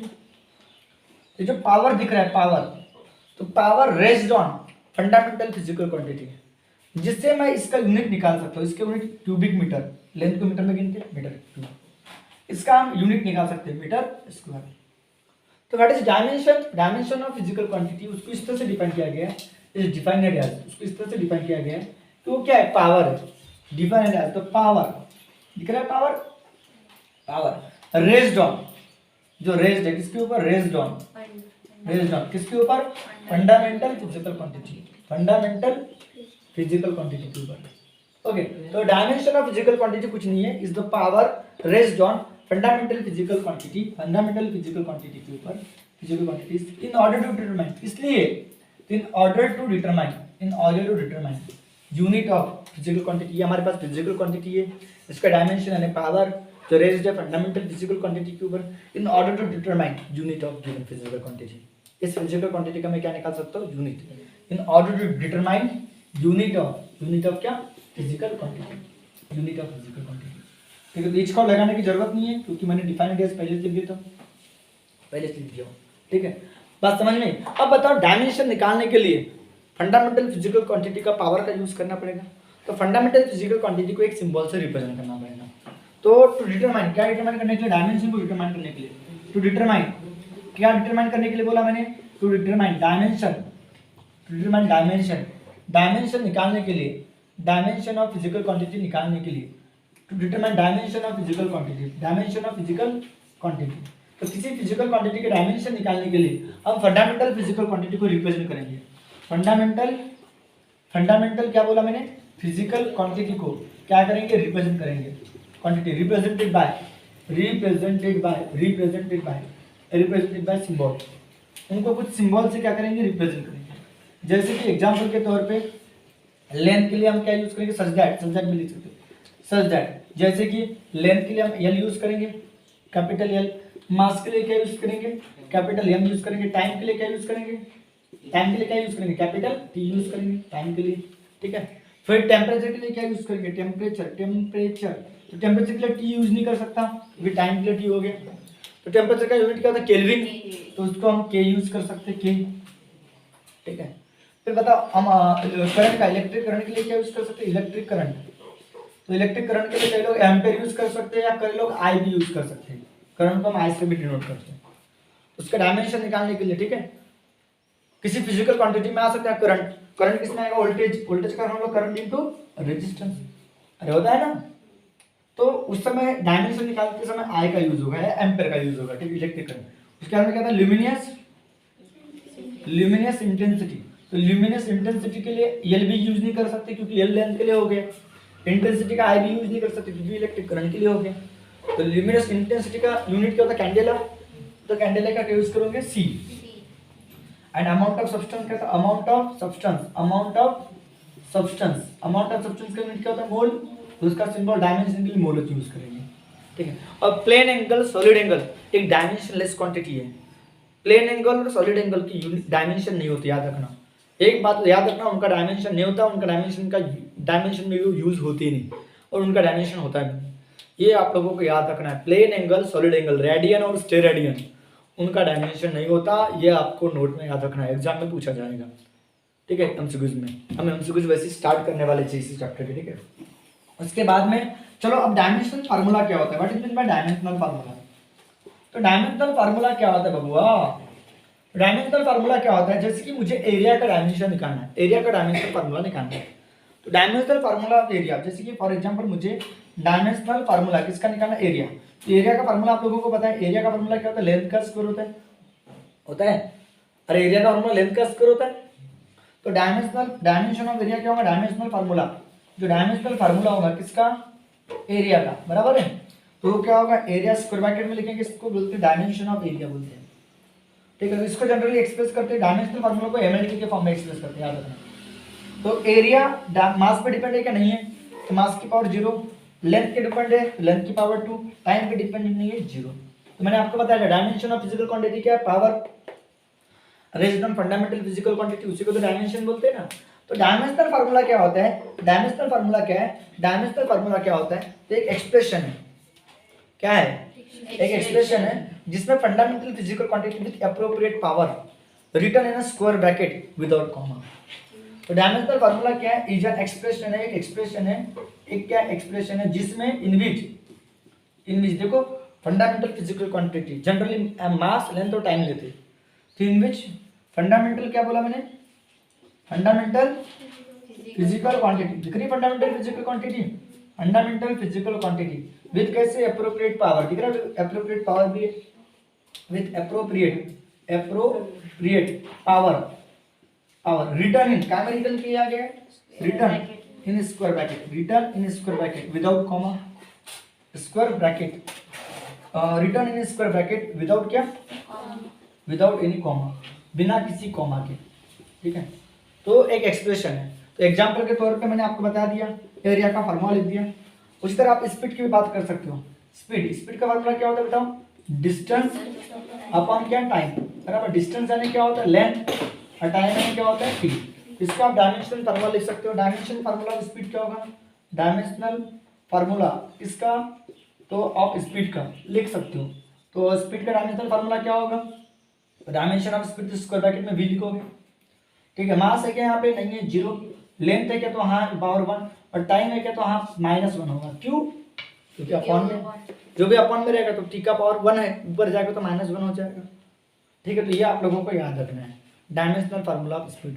तो मैं अभी एक चार्ट बना के देने वाला हूँ जिसमें सभी डिराइव्ड फिजिकल क्वांटिटी, जितने भी डिराइव्ड फिजिकल क्वांटिटी होंगी, ठीक है, वो लिखेंगे उनका फार्मूला लिखेंगे और उनकी यूनिट भी लिखेंगे और उनके डायमेंशन भी लिखेंगे। तो वो चार्ट अगर आप लोग याद रखोगे तो आपको फिजिक्स बहुत आसान लगेगी। तो चलो इसका स्क्रीनशॉट ले लो अच्छे से। हाँ, अब ध्यान दो अच्छे से, बिल्कुल जोश के साथ में, जुनून के साथ में ये चार्ट को याद रखना, जो चार्ट बताने वाला हूँ। बहुत इंपॉर्टेंट है, बहुत इंपॉर्टेंट है, बहुत इंपॉर्टेंट, एकदम जोश के साथ में, जुनून के साथ में। तो चालू करते हैं, ठीक है। तो देखो चार्ट बता रहा हूँ, यहाँ पे आप लोगों को सीरियल नंबर लिखना है। छोटे क्या लिखना है? अरे बबुआ सीरियल नंबर लिखना है। यहाँ पे लिखेंगे फिजिकल क्वांटिटी, यहाँ जनरली डिराइव्ड वाली फिजिकल क्वांटिटी, फिजिकल क्वांटिटी लिखेंगे, उसका यहाँ फार्मूला लिखेंगे। यहाँ क्या लिखेंगे? फार्मूला। फार्मूला नहीं लिखता, फार्मूला इसी में इन्वॉल्व करूंगा, ठीक है। फार्मूला इसी में इन्वॉल्व करूंगा, ठीक है। उसके बाद में यहाँ लिखेंगे उसके यूनिट और यहाँ लिखेंगे उसके डायमेंशन। क्या लिखेंगे बबुआ? डायमेंशन। तो हमारे पास सीरियल नंबर में सबसे पहले बात करेंगे किसकी? तो किसकी बात करेंगे? एरिया की बात करेंगे। एरिया का सिंबल ए और ए का फार्मूला लेंथ का स्क्वायर होता है, लेंथ का। तो यूनिट क्या होगा? मीटर स्क्वायर होगा, मीटर स्क्वायर मीटर। और डायमेंशन किसके? एमएलटी के फॉर्म में लिखेंगे, MLT mass 0 length two T 0, पता है, ठीक है। दूसरा बात करूंगा वॉल्यूम। तो वॉल्यूम का मतलब वी और वी का मतलब एल का क्यूब, यस, लेंथ का क्यूब। तो मास का मीटर का क्यूब होगा, एम एन मीटर होगा, मीटर। और मास क्या है? 0, लेंथ की पावर 3, टाइम क्या है? 0 के डायमेंशन होगा, डायमेंशनल फार्मूला, ठीक है। उसके बाद में तीसरी बात करेंगे डेंसिटी। अब बढ़ेंगे धीरे धीरे धीरे धीरे। डेंसिटी का सिंबल होता है रो। और डेंसिटी किस पे डिपेंड है? भैया बताओ। देखो जैसे कि मेरे पास एक हॉलो स्फीयर है, हॉलो का मतलब खाली, और एक स्फीयर है जो भरा हुआ है, जिसमें इसमें पूरा मास भरा हुआ है, इसमें पूरा मास भरा है, ठीक है। तो किसकी डेंसिटी ज्यादा होगी? इसकी डेंसिटी ज्यादा होगी, क्योंकि डेंसिटी का मतलब जिसमें मास ज्यादा है, इसके गिवन वैल्यूम में, इसका जो गिवन वैल्यूम है, ठीक है। अब बताओ, एक मेरे पास छोटा सा बॉल है, छोटा सा मास है, बॉल है, इसका मास है 50 केजी। छोटा सा बॉल होने के बाद में 50 केजी। ये बड़ा सा बॉल है, इसका मास है मात्र 20 केजी, 20 केजी। और इसका मास है, इसका मास तो 5 किलो है। तो इसकी डेंसिटी ज्यादा होगी कि इसकी डेंसिटी ज्यादा होगी? किसकी डेंसिटी ज्यादा होगी? इसकी डेंसिटी ज्यादा होगी बेटा, क्योंकि मास ज्यादा है। जितना मास ज्यादा, कम से कम वैल्यू में जितना ज्यादा मास होगा, उसकी डेंसिटी क्या होगी? ज्यादा होगी। इसकी डेंसिटी थोड़ी ज्यादा होगी। ये तो इतना बड़ा है, समझ ला, इतना बड़ा स्फीयर है, ठीक है, इसमें मासेज कम है, ठीक है, तो इसकी डेंसिटी कम होगी। अरे बात समझ में आ रही है? तो डेंसिटी किस पर डिपेंड है भैया? Mass upon volume, m by v, volume, mass upon volume. m formula के लिए तो फिजिकल क्वांटिटी का फार्मूला लिखना चाहता था, मास का m, यस, वॉल्यूम का v, ओके। यूनिट क्या होगा बबुआ? यूनिट क्या होगा रे?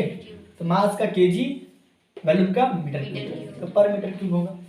अब इसका एमएलटी मास है, हाँ है, लेंथ है, हाँ है, -3 टाइम 0, -3 क्यों? अपॉन में पर है, ठीक है। ओके, इसको कह लो ऐसे भी लिखते, इसको और में ऐसे भी लिखते, केजी पर मीटर क्यूब, ठीक है। इसको ऐसे भी लिखते, ऊपर का तो माइनस हो जाता है, ठीक है। उसके बाद में चौथी चीज आपकी वेलोसिटी, स्पीड, वेलोसिटी। वेलोसिटी का यूनिट v है, और उसका फार्मूला क्या होता है? Distance upon time, distance upon क्या? टाइम, ठीक है। तो वेलोसिटी की जगह अपन स्पीड लिखेंगे तो अच्छा रहेगा। तो स्पीड, वेलोसिटी के समय डिस्प्लेसमेंट आएगा, स्पीड के समय क्या आएगा? डिस्टेंस आएगा। तो यूनिट क्या होगा इसका? मीटर पर सेकंड, क्योंकि डिस्टेंस है लेंथ, क्योंकि टाइम है सेकंड। तो बताओ यहाँ मास है क्या? नहीं है, 0, मीटर है लेंथ है 1, और टाइम क्या होगा? -1, ओके। अब उसके बाद में बात करेंगे एक्सेलरेशन, फिफ्थ वाला, एक्सेलरेशन। एक्सेलरेशन, तो एक्सेलरेशन में क्या होता है भैया? जब हम किसी बॉडी का, देखो याद रखो बाबा, कि किसी बॉडी का डिस्प्लेसमेंट चेंज होता है, तो क्या आती है? वेलोसिटी आती है, स्पीड आती है, जो बॉडी डिस्टेंस कवर करती है। मैं वेलोसिटी लिखता हूँ इसको, वेलोसिटी, जिसका फार्मूला क्या होगा? डिस्प्लेसमेंट, क्या होगा? डिस्प्लेसमेंट, ठीक है। तो बताओ, जब डिस्टेंस चेंज होता है तो तब डिस्प्लेसमेंट आता है, तो डिस्टेंस चेंज होता है तो डिस्प्लेसमेंट आता है, और displacement with respect to time यानी वेलोसिटी होती है। तो एक्सेलरेशन क्या होता है? जब हम किसी बॉडी को एक्सेलरेशन देते हैं, गाड़ी को एक्सीलरेटर देते हैं, तो क्या चेंज होती है? उसकी स्पीड चेंज होती है, वेलोसिटी चेंज होती है ना। तो वेलोसिटी अपॉन टाइम या speed upon time, velocity upon time. जब एक्सेलरेशन देते हैं तो वेलोसिटी चेंज होती है, वेलोसिटी से डिस्प्लेसमेंट चेंज होता है, सब एक दूसरे पे डिपेंड है। तो इसका यूनिट क्या होगा? मीटर पर सेकंड, बराबर है, और इसका सेकंड फिर से, तो मीटर पर सेकंड का स्क्वायर होगा, सेकंड। तो डायमेंशन क्या होंगे, m0 L1 t माइनस 2 हो जाए। अब बात करेंगे छठवें चीज की, मोमेंटम की। मोमेंटम का सिंबल होता है p। मोमेंटम कब आता है, जिस बॉडी के पास मास होगा और वो मूव कर रही है वेलोसिटी v के साथ में, तो उसके पास मोमेंटम है। जिस बॉडी के पास मास है वेलोसिटी v के साथ में मूव कर रही है, वो उसका में मोमेंटम होगा। तो मास इनटू वेलोसिटी ने मोमेंटम। मोमेंटम का यूनिट क्या होगा, केजी, मास का केजी, वेलोसिटी का मीटर पर सेकंड। तो ये क्या हो जाएगा, m1 L1 t माइनस 1। फिर आएगा फोर्स। तो फोर्स लगाने से क्या होता है, फोर्स लगाने से एक्सेलरेशन पैदा होता है। किसी बॉडी को फोर्स लगाओगे तो उसमें एक्सेलरेशन पैदा होगा, उसकी स्पीड चेंज होगी। देखो फोर्स लगाने से मोमेंटम आएगा, मोमेंटम से एक्सेलरेशन एक दूसरे पर डिपेंड है। तो इसका फॉर्मूला मास इनटू एक्सेलरेशन है। देखो मोमेंटम में मास इनटू वेलोसिटी, देखो वेलोसिटी फिर एक्सेलरेशन, मास इनटू वेलोसिटी, मास इनटू एक्सेलरेशन। इसका यूनिट क्या होगा, केजी एक्सेलरेशन का, मीटर पर सेकंड का स्क्वायर। तो डायमेंशन क्या होंगे, m1 L1 t माइनस 2। ठीक है। तो फोर्थ के बाद में आता है आठवां वर्क यानी काम। तो ये बंदे को एक छोटा सा बबुआ था, इसको उठाकर इधर रखा मैंने। ठीक है। तो वर्क हुआ कि नहीं हुआ, काम हुआ कि नहीं हुआ। तो इसको उठाकर वहां रखा, तो मैंने इसको क्या लगाया, फोर्स लगाया। फिर इसने इतना डिस्प्लेसमेंट किया, क्या नहीं बाबा, ये इतना डिस्प्लेसमेंट किया कि नहीं किया। तो वर्क कब होता है, जब हम क्या लगाते हैं, फोर्स लगाते हैं, वो कुछ ना कुछ डिस्प्लेसमेंट करता है, फोर्स इनटू डिस्प्लेसमेंट। और फोर्स का यूनिट न्यूटन भी होता है, इसी को क्या बोलते हैं अपन और में, न्यूटन। अरे बोलते हैं ना बाबा, न्यूटन। ठीक है, फोर्स का न्यूटन भी होता है। तो KG metre per second square, mass into acceleration, KG metre per second square newton होता है। हाँ, तो बताओ फोर्स बोले तो न्यूटन और डिस्प्लेसमेंट बोले तो मीटर, न्यूटन मीटर, इसी को अपन जूल बोलते हैं, जूल। ठीक है, जूल। एनर्जी का यूनिट क्या होता है, जूल। फोर्स का न्यूटन, डिस्प्लेसमेंट का मीटर, तो न्यूटन मीटर यानी जूल। अगर इसको केजी मीटर पर सेकंड के फॉर्म में लिखना है तो डिस्प्लेसमेंट का unit metre, KG metre per second का स्क्वायर, ये फोर्स हो गया, और डिस्प्लेसमेंट क्या हो गया, मीटर हो गया। तो केजी मीटर स्क्वायर पर सेकंड का स्क्वायर, ये डिस्प्लेसमेंट है, डिस्प्लेसमेंट। ओके। तो डायमेंशन क्या होंगे, m1 L2 t माइनस 2। तो चलो आपको मैंने बता दिया एरिया क्या होता है, वॉल्यूम क्या होता है, density, velocity, acceleration, momentum, force, work. चलो इसका स्क्रीनशॉट ले लो, ले लिए होगे। और बहुत आसानी से याद कर सकते हो। देखो मीटर पर सेकंड पहले देख लो अच्छे से, मीटर पर सेकंड का स्क्वायर, फिर इसके साथ में केजी लगा, इसके साथ में केजी लगा, फिर मीटर का भी स्क्वायर और सेकंड का भी स्क्वायर। देखो मीटर पर सेकंड वेलोसिटी, फिर सेकंड का स्क्वायर, मीटर पर सेकंड का स्क्वायर, फिर केजी मीटर पर सेकंड, फिर केजी मीटर पर सेकंड का स्क्वायर, फिर दोनों का स्क्वायर। ऐसे याद कर सकते हो। ठीक है, velocity distance upon time, acceleration velocity upon time, momentum mass into velocity, force mass into acceleration, और फोर्स इनटू डिस्प्लेसमेंट। याद रहेगा वर्क का फॉर्मूला सारे। ये तो बहुत चिल्लर सी बात है, ऐसे याद हो जाएगा हवे में। हाँ ओके। तो अभी वर्क के बाद में क्या बोलेंगे, पावर की बात करेंगे। कौन सा नंबर, 8वां 9वां जो भी नंबर होगा, देखा नहीं मैंने, नंबर की तरफ ध्यान नहीं दिया। पावर, ठीक है, 8वें के बाद 9वां 4वां। ठीक है, पावर की बात करेंगे। पावर यानी ताकत, डॉक्टर जयकौल को याद करो, पावर। ठीक है, शक्तिमान में। ठीक है, पावर था। तो पावर क्या होता है बाबा, तो बंदा जितना ज्यादा काम करेगा गिवन टाइम में, उसमें ज्यादा पावर होगा। जहाँ गिवन टाइम बोला तो अपन में टाइम आएगा कि भैया इस गिवन टाइम में जो भी टाइम दिया होगा उस टाइम में बंदा कितना काम कर रहा है, दैट इज कॉल्ड पावर। ठीक है, एक बल्ब का पावर गिनना है मेरे को। बल्ब क्या करेगा, वर्क यानी एनर्जी होता है, वर्क यानी एनर्जी है। तो बल्ब कितनी एनर्जी निकाल रहा है, कितनी लाइट एनर्जी दे रहा है गिवन टाइम में। तो जितनी ज्यादा लाइट एनर्जी देगा उतना ज्यादा बल्ब का पावर होगा। तो एनर्जी, वर्क यानी एनर्जी, कितना वर्क होगा, एनर्जी। एनर्जी को हम जूल में गिनते हैं और टाइम को क्या में गिनते हैं, सेकंड में। तो जूल पर सेकंड उसका यूनिट होता है, इसी को वैट बोलते हैं। बोलते हैं ना बल्ब 15 वैट का बल्ब है, बोलते हैं 15 वैट का बल्ब है, समझता है क्या, 15 वैट है, समझता है क्या। 15 वैट यानी होता है 15 जूल एनर्जी इमिट कर रहा है 1 सेकंड में। ठीक है, 100 वैट का बल्ब यानी अपने लाल वाला बल्ब आता था, 100 वैट का बल्ब आता था पहले। ठीक है, तो 100 वैट का बल्ब यानी 100 जूल एनर्जी इमिट कर रहा था 1 सेकंड में, 100 जूल एनर्जी निकाल लेते हो। तो पावर, ताकत। अब पावर का फार्मूला क्या होता है, वर्क अपॉन टाइम। तो पावर यानी पी, वर्क अपॉन टाइम, याद रहेगा। यूनिट क्या होता है, जूल पर सेकंड, जिसको हम क्या बोलते हैं, वैट। अब जूल का मैंने जब भी बताया था, केजी मीटर स्क्वायर पर सेकंड स्क्वायर, और ये पर सेकंड है, अभी डिस्प्लेसमेंट नहीं, टाइम पर सेकंड है। तो second square into second second का क्यूब हो जाएगा, कटेगा नहीं, बता रहा, पर वाले को मल्टीप्लाई होता है, ठीक है। तो डायमेंशन क्या होंगे, मास 1 L2 T माइनस 3 होगा होगा होगा होगा। फिर आता है प्रेशर, हाँ क्या बात है, प्रेशर आ गया, ठीक है, प्रेशर, ठीक है, प्रेशर प्रेशर, ठीक है, प्रेशर। तो प्रेशर क्या होता है, दाब दाब दाब बोलते हैं उसको, ठीक है। तो प्रेशर यानी कैसा होता है, जैसे कि बलून है, ये बलून दिख रहा है, बलून, ठीक है, ये बलून, तो बलून पे प्रेशर आ गया, प्रेशर आ गया, तो प्रेशर कब आएगा, जब हम इसके चारों तरफ फोर्स लगाएंगे, इसको दबाएंगे ना पापा, तब जाके प्रेशर आएगा। तो इसके गिवन एरिया में, इसका जो भी एरिया होगा, इसके गिवन, जब भी गिवन की बात आती है तो अपॉन आता है, गिवन एरिया में आपने कितना फोर्स लगाया, दैट इज कॉल्ड प्रेशर, ठीक है, force per unit area, that is called pressure. तो फोर्स का यूनिट क्या होता है, न्यूटन, एरिया का क्या होता है, मीटर स्क्वायर होता है, तो न्यूटन मीटर स्क्वायर, इसी को पास्कल भी बोलते हैं, पास्कल याद रखना, पास्कल, ठीक है, पास्कल बोलते हैं ना, ठीक है, पास्कल। फॉर प्रेशर का यूनिट पास्कल भी होता है, ठीक है, पास्कल का मतलब न्यूटन पर मीटर स्क्वायर, तो न्यूटन का मतलब क्या होता है, केजी मीटर पर सेकंड का स्क्वायर, मास इनटू एक्सेलरेशन, और ये मीटर स्क्वायर, तो 1 मीटर से 1 मीटर कैंसिल, केजी पर में 1 मीटर बचेगा, और ये पर में सेकंड स्क्वायर बचेगा, तो इसे रिपीट करो, मीटर से मीटर स्क्वायर कैंसिल, पर में मीटर बचेगा, और सेकंड स्क्वायर, केजी जैसा का वैसा रहेगा। तो डायमेंशन क्या होंगे, मास 1 L-1 T-2, क्योंकि अपॉन में मीटर, मास 1 लेंथ -1 और T-2 होगा, तो ये प्रेशर हो गया, ठीक है, प्रेशर याद रहेगा, याद रहेगा।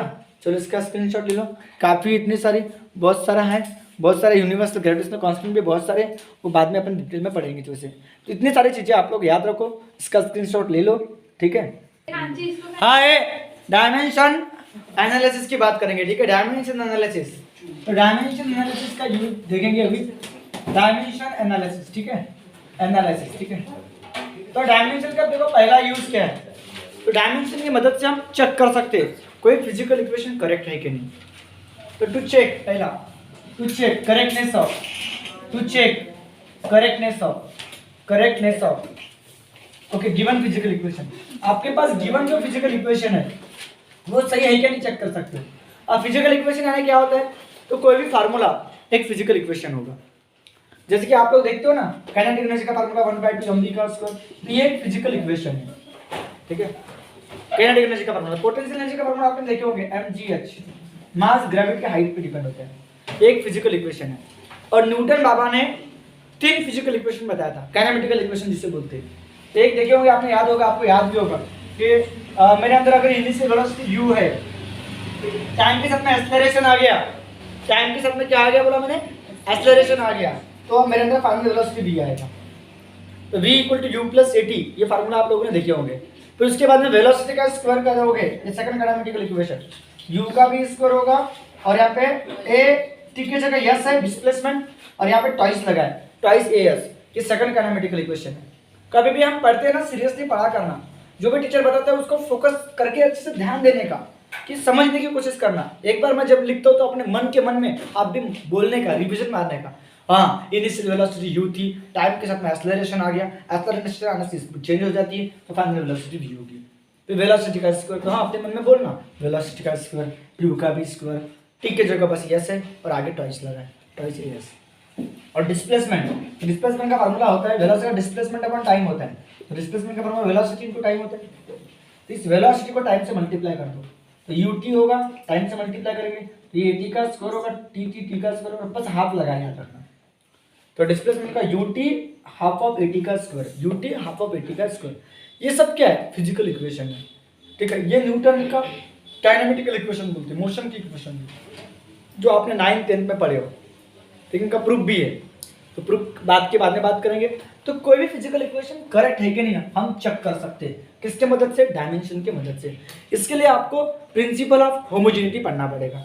तो प्रिंसिपल ऑफ होमोजेनिटी क्या होता है, तो बताओ, एनी फिजिकल इक्वेशन, कोई भी physical equation, any physical equation is dimensionally correct, वो डायमेंशनली करेक्ट रहेगा, डायमेंशनली करेक्ट रहेगा, डायमेंशनली करेक्ट रहेगा कब, अगर वो फिजिकल इक्वेशन इफ इट ओबे, किसको ओबे करेगा, ओबे का मतलब follow principal of homogeneity, principle of, क्या बोला मैंने, principal of homogeneity, homogeneity, principal of homogeneity को फॉलो करेगा, फिर से कि any physical equation dimensionally correct रहेगा और वो किसको फॉलो करेगा, प्रिंसिपल ऑफ होमोजेनिटी। अब ये प्रिंसिपल ऑफ होमोजेनिटी क्या होता है, what is mean by principle of homogeneity?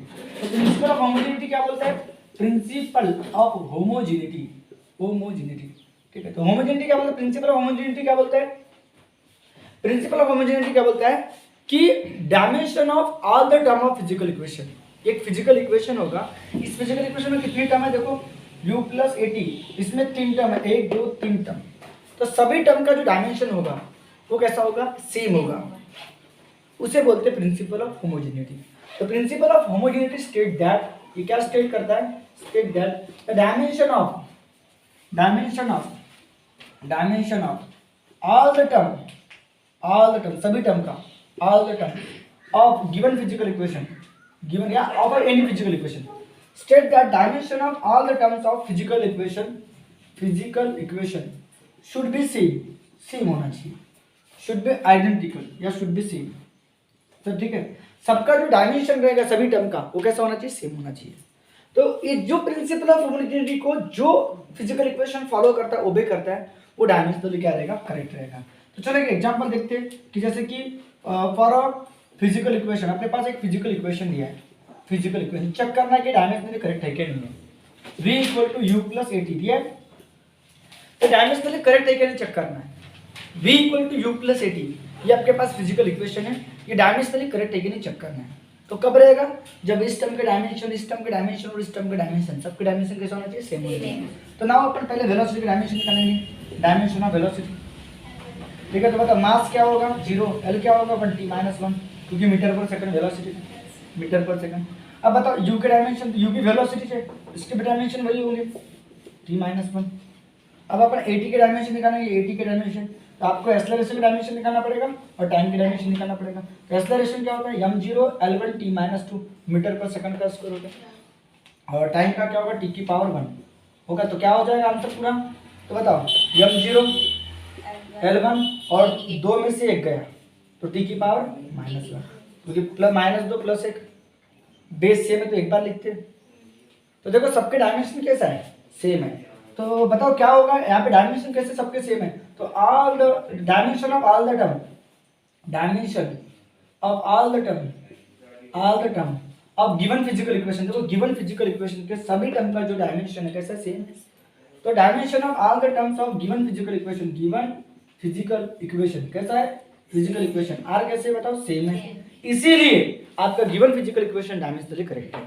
इसीलिए the given physical equation, given जो फिजिकल इक्वेशन है वो कैसे डायमेंशनली करेक्ट है, given physical equation is dimensionally क्या करेक्ट है, डायमेंशनली क्या है बताओ, करेक्ट है।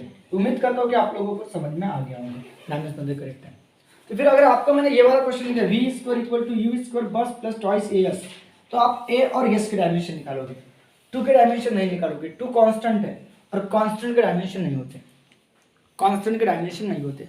जैसे कि आप लोग वो डिस्प्लेसमेंट वाला देखिए ut प्लस हाफ ऑफ 80 का स्क्वायर लोगे, तो डिस्प्लेसमेंट का डायमेंशन ut के डायमेंशन और 80 के स्क्वायर का डायमेंशन निकालोगे, इसके डायमेंशन नहीं होते, ठीक है। तो मैं चलो यहाँ से एक बता देता हूँ, एक का एग्जाम्पल बता देता हूँ, फिर कैसे निकालना है, फिर ये बता देता हूँ, ये आपको बनाना है, ठीक है। तो चलो इसका स्क्रीनशॉट ले लो, पहले ले लिए, हाँ सर ले लिए, हाँ नाउ लिसन। अब बताओ जैसे कि दूसरा एग्जांपल बता रहा हूँ मैं आप लोगों को कि डिस्प्लेसमेंट का ut आपके पास गिवन फिजिकल इक्वेशन दिया है, तो गिवन फिजिकल इक्वेशन, तो आपके पास एक फिजिकल इक्वेशन दिया हुआ है s equal to displacement equal to ut plus half of 80 का स्क्वायर। तो यहाँ पे सभी टर्म का डायमेंशन सेम आना चाहिए दोनों तरफ के। तो पहले डायमेंशन इसका निकालेंगे, नाउ डायमेंशन ऑफ s निकालेंगे। डिस्प्लेसमेंट बोला तो मास 0 l1t 0 होगा, टाइम भी 0 होगा क्योंकि डिस्प्लेसमेंट की बात चल रही है। फिर आप लोग ut के डायमेंशन निकालोगे, ut तो u के डायमेंशन निकालना पड़ेगा और t के डायमेंशन निकालना पड़ेगा। u यानी वेलोसिटी है, तो मास की पावर 0, l की पावर 1, t की पावर -1 मीटर पर सेकंड, ठीक है। जो बच्चा पहली बार देख रहा होगा, हो सकता है कि उसको डायमेंशन में तकलीफ हो, तो उसने वो वीडियो को 1 बार 2 बार 3 बार देखना, डायमेंशन वाले टॉपिक को, फिर पूरा क्लियर हो जाएगा, ठीक है। बहुत अच्छे से क्लियर हो जाएगा, बहुत ईजी है, कोई हार्ड भी नहीं होता। तो वेलोसिटी का डायमेंशन और टाइम का डायमेंशन क्या होगा, t का पावर 1 होगा, तो 1 से 1 कट गया, -1 + 1 0 हो जाएगा। इसका मतलब आपके डायमेंशन m0 l1 t 0 होगा, देखो इसकी भी डायमेंशन सेम है। फिर आप लोग क्या करोगे, 80 के स्क्वायर के डायमेंशन निकालोगे। 1/2 कांस्टेंट है तो कांस्टेंट को डायमेंशन में इन्वॉल्व नहीं करते, तो आपको डायमेंशन किसका निकालना पड़ेगा, एक्सेलरेशन का निकालना पड़ेगा, डायमेंशन किसका निकालना पड़ेगा, टी के स्क्वायर का निकालना पड़ेगा। एक्सेलरेशन का डायमेंशन आपको पता है m0 L1 t की पावर -2 मीटर पर सेकंड का स्क्वायर, और टाइम का क्या होगा, t का पावर 2 होगा, बराबर है। +2 -2 0 हो जाएगा, मतलब m0 L1 t क्या है, 0 है। देखो dimension of all the term क्या बोल रहा है, डायमेंशन ऑफ क्या, dimension of all the term, सभी टर्म का, all the terms of given physical equation, given physical equation. कैसा बताओ, आर कैसे सेम है, आर कैसे सेम है, इसीलिए आपके given physical equation, the given physical equation, given physical equation इस डायमेंशनली क्या है, इस डायमेंशनली क्या है, करेक्ट है। तो डायमेंशनली करेक्ट है कि नहीं, ये हम लोग डायमेंशन एनालिसिस की मदद से चेक कर सकते हैं, डायमेंशन एनालिसिस की मदद से चेक कर सकते हैं कि गिवन फिजिकल इक्वेशन करेक्ट है या नहीं है। चलो इसका भी स्क्रीनशॉट ले लो, अच्छे से ले लिए। हाँ, बात करेंगे अभी to find conversion factor between units of same physical quantity. अब बताओ कन्वर्जन फैक्टर का मतलब क्या होता है, जैसे कि आप लोग देखे होंगे मास भैया, मास का यूनिट, ठीक है, किलोग्राम होता है, बराबर है, किलोग्राम क्या में, तो ऐसा सिस्टम में जिसको हम एमकेएस भी बोलते हैं, एमकेएस सिस्टम ऑफ यूनिट में, ठीक है। और मास का यूनिट ग्राम भी होता है, क्या में, तो सीजीएस सिस्टम ऑफ यूनिट में, सीजीएस। तो दोनों यूनिट मास के, तो इन दोनों में कन्वर्जन फैक्टर क्या है, तो 1 किलो यानी 1000 ग्राम, 1000 का मतलब 10 का पावर 3 ग्राम, तो ये है कन्वर्जन फैक्टर। इसी को क्या बोलते हैं, कन्वर्जन फैक्टर बोलते हैं, कन्वर्जन फैक्टर, ठीक है। 1 किलो यानी 1000 ग्राम, तो 10 का पावर 3 ये कन्वर्जन फैक्टर है, और दो यूनिट्स के बीच में, तो किलोग्राम और ग्राम के बीच का कन्वर्जन फैक्टर। तो हम कन्वर्जन फैक्टर निकाल सकते हैं between units of same physical quantity, same physical quantity के यूनिट्स के बीच का जो कन्वर्जन फैक्टर है वो हम लोग निकाल सकते हैं। जैसे कि फोर्स बोला, फोर्स, तो फोर्स का यूनिट होता है न्यूटन भी, हाँ ओके। तो हमको फोर्स के, जैसे कि फोर्स की बात करा था, तो फोर्स के यूनिट जो होते हैं एमकेएस में होता है उसको न्यूटन बोलते हैं, न्यूटन, और सीजीएस में उसको डाइन बोलते हैं। तो डाइन में चुड़ैल नहीं है, ये वो डायन नहीं है, चुड़ैल वाले डायन नहीं है छोटे, ठीक है। न्यूटन उसका एसआई में होता है, एमकेएस में, और डाइन उसको सीजीएस में बोलते हैं। और 1 न्यूटन यानी कितना डाइन होता है, तो 10 का पावर 5 डाइन होता है, जिसको आप लोग 1 मिनट में 1 सेकंड में आंसर निकाल सकते हो कि 1 न्यूटन में कितना डाइन, तो हमको नहीं पता, तो इसको अपन एक्स डाइन बोलेंगे, ठीक है। अब न्यूटन की यूनिट आपको पता है, फोर्स बोला तो मास इंटू एक्सेलरेशन, फोर्स बोला तो मास इंटू एक्सेलरेशन, मास का केजी, एक्सेलरेशन का मीटर पर सेकंड का स्क्वायर। एक्स डाइन, कितना डाइन हमको नहीं पता, डाइन का मतलब होता है केजी का ग्राम होगा, बराबर है, मीटर का सेंटीमीटर होगा, और सेकंड का स्क्वायर, ग्राम सेंटीमीटर पर सेकंड स्क्वायर, होगा कि नहीं होगा। तो मुझे x को निकालना है, तो सब इसको डिवाइड में भगा दो, तो केजी के अपन में ग्राम, मल्टीप्लाई के अपन में सेंटीमीटर और सेकंड स्क्वायर के पर सेकंड स्क्वायर, ठीक है, पर सेकंड स्क्वायर। तो यहाँ पे डायरेक्ट लिख दो KG metre per second square, और ये ग्राम सीएम पर सेकंड स्क्वायर, ये एक जगह पे पर सेकंड स्क्वायर से पर सेकंड स्क्वायर मर गया। तो 1 किलो का मतलब 1000 ग्राम, 10 का पावर 3 ग्राम, 1 मीटर का मतलब 10 का पावर 2 सेंटीमीटर, और नीचे में ग्राम और सेंटीमीटर जैसा कैसा, ग्राम से ग्राम मर गया, सीएम से सीएम मर गया, तो 10 का पावर 5, ठीक है। तो देखो 10 का पावर 5 आया कि नहीं आया, तो मतलब x की वैल्यू कितनी आई, 10 का पावर 5। तो 1 न्यूटन यानी 10 का पावर 5 डाइन, 1 न्यूटन यानी 10 का पावर 5 डाइन। तो मैं ये यूनिट के कंसेप्ट से बनाना है इसको, लेकिन इसको आप लोगों को डायमेंशन के कंसेप्ट से बनाना है। डायमेंशन की मदद से आपको निकालना है किसके बीच का, न्यूटन और डाइन के बीच का कन्वर्जन फैक्टर, मतलब फोर्स के यूनिट्स के बीच का कन्वर्जन फैक्टर। तो चलो आपको एग्जाम में ऐसा आएगा क्वेश्चन, शो दैट करो करके, शो दैट, ध्यान दो, शो दैट 1 न्यूटन यानी 10 का पावर 5 डाइन, ओके, 5 डाइन। तो हम क्या लिखेंगे, हमको शो करना है, तो हम क्या बोलेंगे, लेट क्या लिखोगे सॉल्यूशन में, इसके सॉल्यूशन में let x with the conversion factor बोलोगे, x with the conversion factor, ध्यान दो बाबा, conversion factor between units of force, between units of force, units के जो फोर्स के जो यूनिट होते हैं, ठीक है, न्यूटन और डाइन, उसके बीच का कन्वर्जन फैक्टर है। तो let x with the conversion factor between क्या, यूनिट ऑफ क्या, force, between units of force, unit of force, that is क्या, न्यूटन का n छोटा, दैट इज का न्यूटन इनका में ऐसा है, एंड क्या डाइन इनका में सीजीएस सिस्टम ऑफ यूनिट। तो हम बोलेंगे क्या बोलेंगे, 1 न्यूटन यानी एक्स डाइन बोलेंगे, ठीक है, एक्स डाइन, ठीक है। अब बताओ 1 न्यूटन ने कितना डाइन बोला मैंने, एक्स डाइन। इसको इक्वेशन नंबर फर्स्ट देंगे और इसको डायमेंशन के फॉर्म में लिखेंगे। तो राइट अबाउ इक्वेशन, राइट क्या अबाउ इक्वेशन या above expression, above equation in dimensional form. इसको आप लोग डायमेंशनल फॉर्म में लिखोगे, इसको डायमेंशनल फॉर्म में लिखोगे। डायमेंशनल फॉर्म में लिखोगे तो न्यूटन यानी फोर्स, तो फोर्स की यूनिट केजी, मतलब मास 1 L1 T की पावर -2 होता है।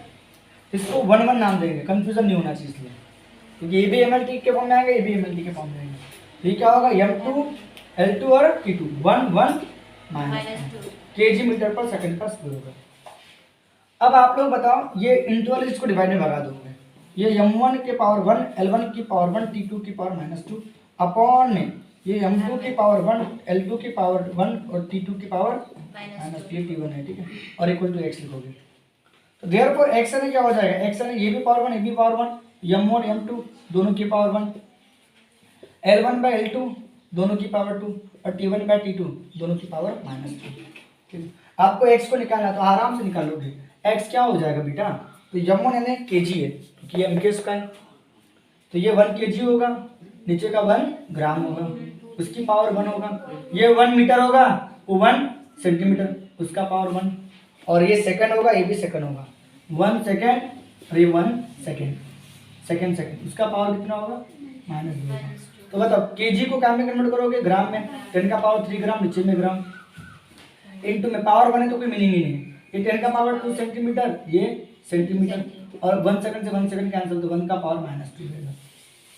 तो कितना हो गया, ग्राम से ग्राम मर गया, सीएम से सीएम मर गया, 3 और 2 कितना हो जाएगा 5, और 1 का पावर कुछ भी रहे उसका आंसर कितना होता है, 1 होता है। 1 का पावर -2 रहे, 1 का पावर -3 रहे, 1 का पावर 1000 रहे, कुछ भी रहे 1 होगा। तो मतलब 10 का पावर 5 आएगा x की वैल्यू, नहीं।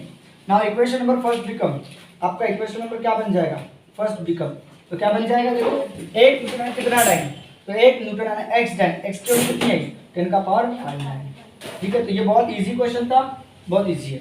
तो आपके लिए मैं एक प्रैक्टिस के लिए क्वेश्चन दूंगा कि आपको शो करना है, ये प्रैक्टिस के लिए क्वेश्चन रहेगा, शो दैट करना है कि 1 जूल यानी 10 का पावर 7 अर्ग, तो जूल जो होता है एनर्जी का यूनिट होता है, तो एनर्जी को एमकेएस में जूल बोलते हैं और सीजीएस में अर्ग बोलते हैं। तो आपको कन्वर्शन फैक्टर निकालना है, find conversion factor between units of energy, energy का यूनिट है ना जूल, तो आपको ऐसा भी क्वेश्चन आ सकता है इसको, और मैं इस तरह भी पूछ सकता है, find conversion factor, find conversion factor between units of energy, energy की यूनिट के बीच का कन्वर्शन फैक्टर निकालो, एमकेएस और सीजीएस के बीच का, जूल और अर्ग के बीच का। तो ये कन्वर्शन फैक्टर भी आपको निकालना आ गया। तो ये अभी लास्ट यूज है किसका, डायमेंशन एनालिसिस का, कि टू एस्टैब्लिश रिलेशनशिप, हमको रिलेशनशिप स्टैब्लिश करना है। तो चौथा जो तीसरा यूज है टू एस्टैब्लिश क्या बोला मैंने, relationship, to establish relationship between related physical quantity, between related क्या बोला, physical quantity, related physical quantity, ठीक है। रिलेटेड फिजिकल क्वांटिटी, रिलेटेड का मतलब एक दूसरे पे डिपेंडेंट वाले, तो डिपेंडेंट वाले फिजिकल क्वांटिटी के बीच में रिलेशनशिप स्टैब्लिश करना है। रिलेशनशिप का मतलब क्या होता है, रिलेशनशिप का मतलब क्या होता है, एक ऐसा फार्मूला जिस तरह जैसे कि आपको काइनेटिक एनर्जी पता है, काइनेटिक एनर्जी किस पर डिपेंड होती है, मास पे और वेलोसिटी पे। जितनी ज्यादा मास रहेगा और जितनी बॉडी जितनी ज्यादा वेलोसिटी से भागेगी तो उस पर डिपेंड होता है। तो काइनेटिक एनर्जी का फार्मूला क्या होता है, 1/2 mv का स्क्वायर। ये फार्मूला हम लोग डायमेंशन की मदद से निकाल सकते हैं, पर डायमेंशन की मदद से कांस्टेंट की वैल्यू नहीं निकालेंगे, ये एक्सपेरिमेंट में निकाली जाती है। तो आपका जो फार्मूला बनेगा वो के फॉर्म में आएगा, के। सेंट्रीपिटल फोर्स का फार्मूला आप लोगों ने देखे होंगे, सेंट्रीपिटल फोर्स का फार्मूला mv² में r, तो डायमेंशन की मदद से फार्मूला क्या बनेगा, के आएगा, बस इतना याद रखना, mv²/r। ये के यानी एक्सपेरिमेंटल वैल्यू, के की वैल्यू 1 हो सकती है, यहाँ पे 1 है अभी, काइनेटिक एनर्जी 1/2 के की वैल्यू, ठीक है। और जो घड़ी का जो पेंडुलम होता है, पेंडुलम पता है ना, पेंडुलम ऐसे ऐसे ऐसे ऐसे घूमते हैं, तो इसको जाना और आना एक ऑस्सिलेशन बोलते हैं, और उसके लिए जो पीरियड लगता है, टाइम पीरियड, वो डिपेंड होता है लेंथ के ऊपर और एक्सेलरेशन ड्यू टू ग्रेविटी के ऊपर, और इसका फार्मूला होता है 2π√L/g। तो ये जो related physical quantity, time period, length और जी, इनके बीच में रिलेशनशिप स्टैब्लिश कर सकते हैं। किसके मदद से? डायमेंशन के मदद से। तो आपको क्वेश्चन इस तरह से आएगा, using dimension show that, using dimension की मदद से शो करो, यूजिंग डायमेंशन शो दैट, क्या शो दैट करो बोलेगा? शो दैट करो बोलेगा t इक्वल टू के रूट में एल बाई जी, ये प्रूफ करो बोलेगा, या 2 पाई भी लिख सकते हैं, यहाँ पे के भी लिख सकते हैं, ये शो करो बोलेगा। या फिर ऐसा बोलेगा कि डिराइव द रिलेशन या establish the relation between period of pendulum, length and acceleration due to gravity. आपके और में इस तरह से क्वेश्चन में पूछ सकता है, और में किस तरह से? एस्टैब्लिश रिलेशनशिप बिटवीन, एस्टैब्लिश क्या बोला मैंने? एस्टैब्लिश रिलेशनशिप बिटवीन किसके बीच में? Period of pendulum, period of क्या? पीरियड ऑफ पेंडुलम, ठीक है, period of pendulum, length of pendulum, length of string, length of L, और acceleration, period of pendulum equal to T and acceleration due to gravity, and क्या बोला मैंने? Acceleration due to gravity बोले तो जी। इनमें क्या रिलेशन है वो डिराइव करो, तो आप आराम से डिराइव कर सकते हो, आराम से डायमेंशन की मदद से। तो चलो सॉल्यूशन में क्या करोगे कि भैया पीरियड ऑफ सिंपल पेंडुलम किस पे डिपेंड है? लेंथ पे और ग्रेविटी पे डिपेंड है। लेकिन लेंथ की पावर कितनी नहीं पता, ग्रेविटी की पावर कितनी नहीं पता, तो लेट अपन क्या लिखेंगे कि आपका पता है the period of simple pendulum, period of simple pendulum किस पे डिपेंड है बोला? इट डिपेंड्स ऑन, किसके ऊपर डिपेंड्स है? डिपेंड्स ऑन लेंथ के ऊपर डिपेंड है, और लेंथ ऑफ स्ट्रिंग, धागे की लेंथ, स्ट्रिंग का मतलब धागा होता है, धागे की लेंथ के ऊपर डिपेंड है, और किस पे डिपेंड है बोला मैंने? एक्सेलरेशन ड्यू टू ग्रेविटी पे डिपेंड है, एक्सेलरेशन ड्यू टू ग्रेविटी पे डिपेंड है बोले तो जी पे डिपेंड है। ओके, लेकिन लेंथ की पावर कितनी पे डिपेंड है? तो डिपेंड का मतलब प्रोपोर्शनल, डायरेक्ट ये यूनिवर्सल बात के बाद का मैटर है। तो पीरियड जो होगा प्रोपोर्शनल रहेगा किसको? लेंथ की पावर कितनी तो नहीं पता, x लेंगे, और ग्रेविटी की पावर कितनी पता नहीं पता तो y लेंगे। मतलब एक्सेलरेशन, जैसे कि आपको पता है काइनेटिक एनर्जी का फार्मूला क्या है? 1/2 mv का स्क्वायर, तो मास की पावर 1 पे डिपेंड है और वेलोसिटी की पावर 2 पे डिपेंड है। उसी तरह period of simple pendulum length की कितनी पावर पे डिपेंड नहीं पता x, और ग्रेविटी की कितनी पावर पे डिपेंड है तो नहीं पता y, और प्रोपोर्शनल का साइन हटाओगे तो क्या आएगा? कांस्टेंट, l की पावर x, g की पावर y। इसे इक्वेशन नंबर कौन सा देंगे? तो फर्स्ट देंगे। अब इसको डायमेंशन के फॉर्म में लिखेंगे, तो राइट अबव इक्वेशन किसके फॉर्म में? Above equation in dimensional form, कौन से फॉर्म में? डायमेंशनल फॉर्म में, ठीक है, डायमेंशनल फॉर्म। तो क्या होगा? पीरियड की डायमेंशन निकालोगे, और डायमेंशन कांस्टेंट है तो कांस्टेंट की डायमेंशन नहीं होती है, तो उसको डायमेंशन में इन्वॉल्व नहीं करेंगे। एल के डायमेंशन उसका पावर x और जी के डायमेंशन उसका पावर y, ऐसा करोगे। अब बता पीरियड में मास 0, एल 0 और टी क्या होगा? 1। पीरियड की बात चल रही है, पीरियड एंड टाइम मास पे डिपेंड नहीं होता, और यहाँ पे मास क्या होगा? 0, लेंथ की पावर 1, टी की पावर 0 और उसका पावर x होगा। और ग्रेविटी एक प्रकार का एक्सेलरेशन है, acceleration unit metre per second का स्क्वायर है, तो मास क्या होगा? 0, एल क्या होगा? t 1 और टी की पावर कितना होगा? -2 और उसका पावर y होगा। अब इसको बस सॉल्व करो आप लोग, तो क्या हो जाएगा? m की पावर 0, l की पावर 0, t की पावर 1, इसको सॉल्व करो। चलो ये x सबको मल्टीप्लाई होगा, 0 × x x, 1 × x x, 0 × x 0 होगा, ठीक है, 0 × x 0, 1 × x x, 0 × x 0, ये क्या होगा? 0 × y 0, 1 × y y और t × -2y होगा, -2y। अब बताओ क्या हो जाएगा इसमें? सबका बेस कैसे सेम है? तो ये m0 l1 t की पावर l0 t की पावर 1 है, और इधर देखो बेस सेम है तो एक बार लिखोगे, ये बेस सेम है एक बार, 0 + 0 0 होगा, ये क्या होगा? x + y होगा, और टाइम क्या होगा? 0 में से -2y गए तो -2y बचेगा, ये इस तरह से बेस सेम है, 0 + 0 0 लेंथ।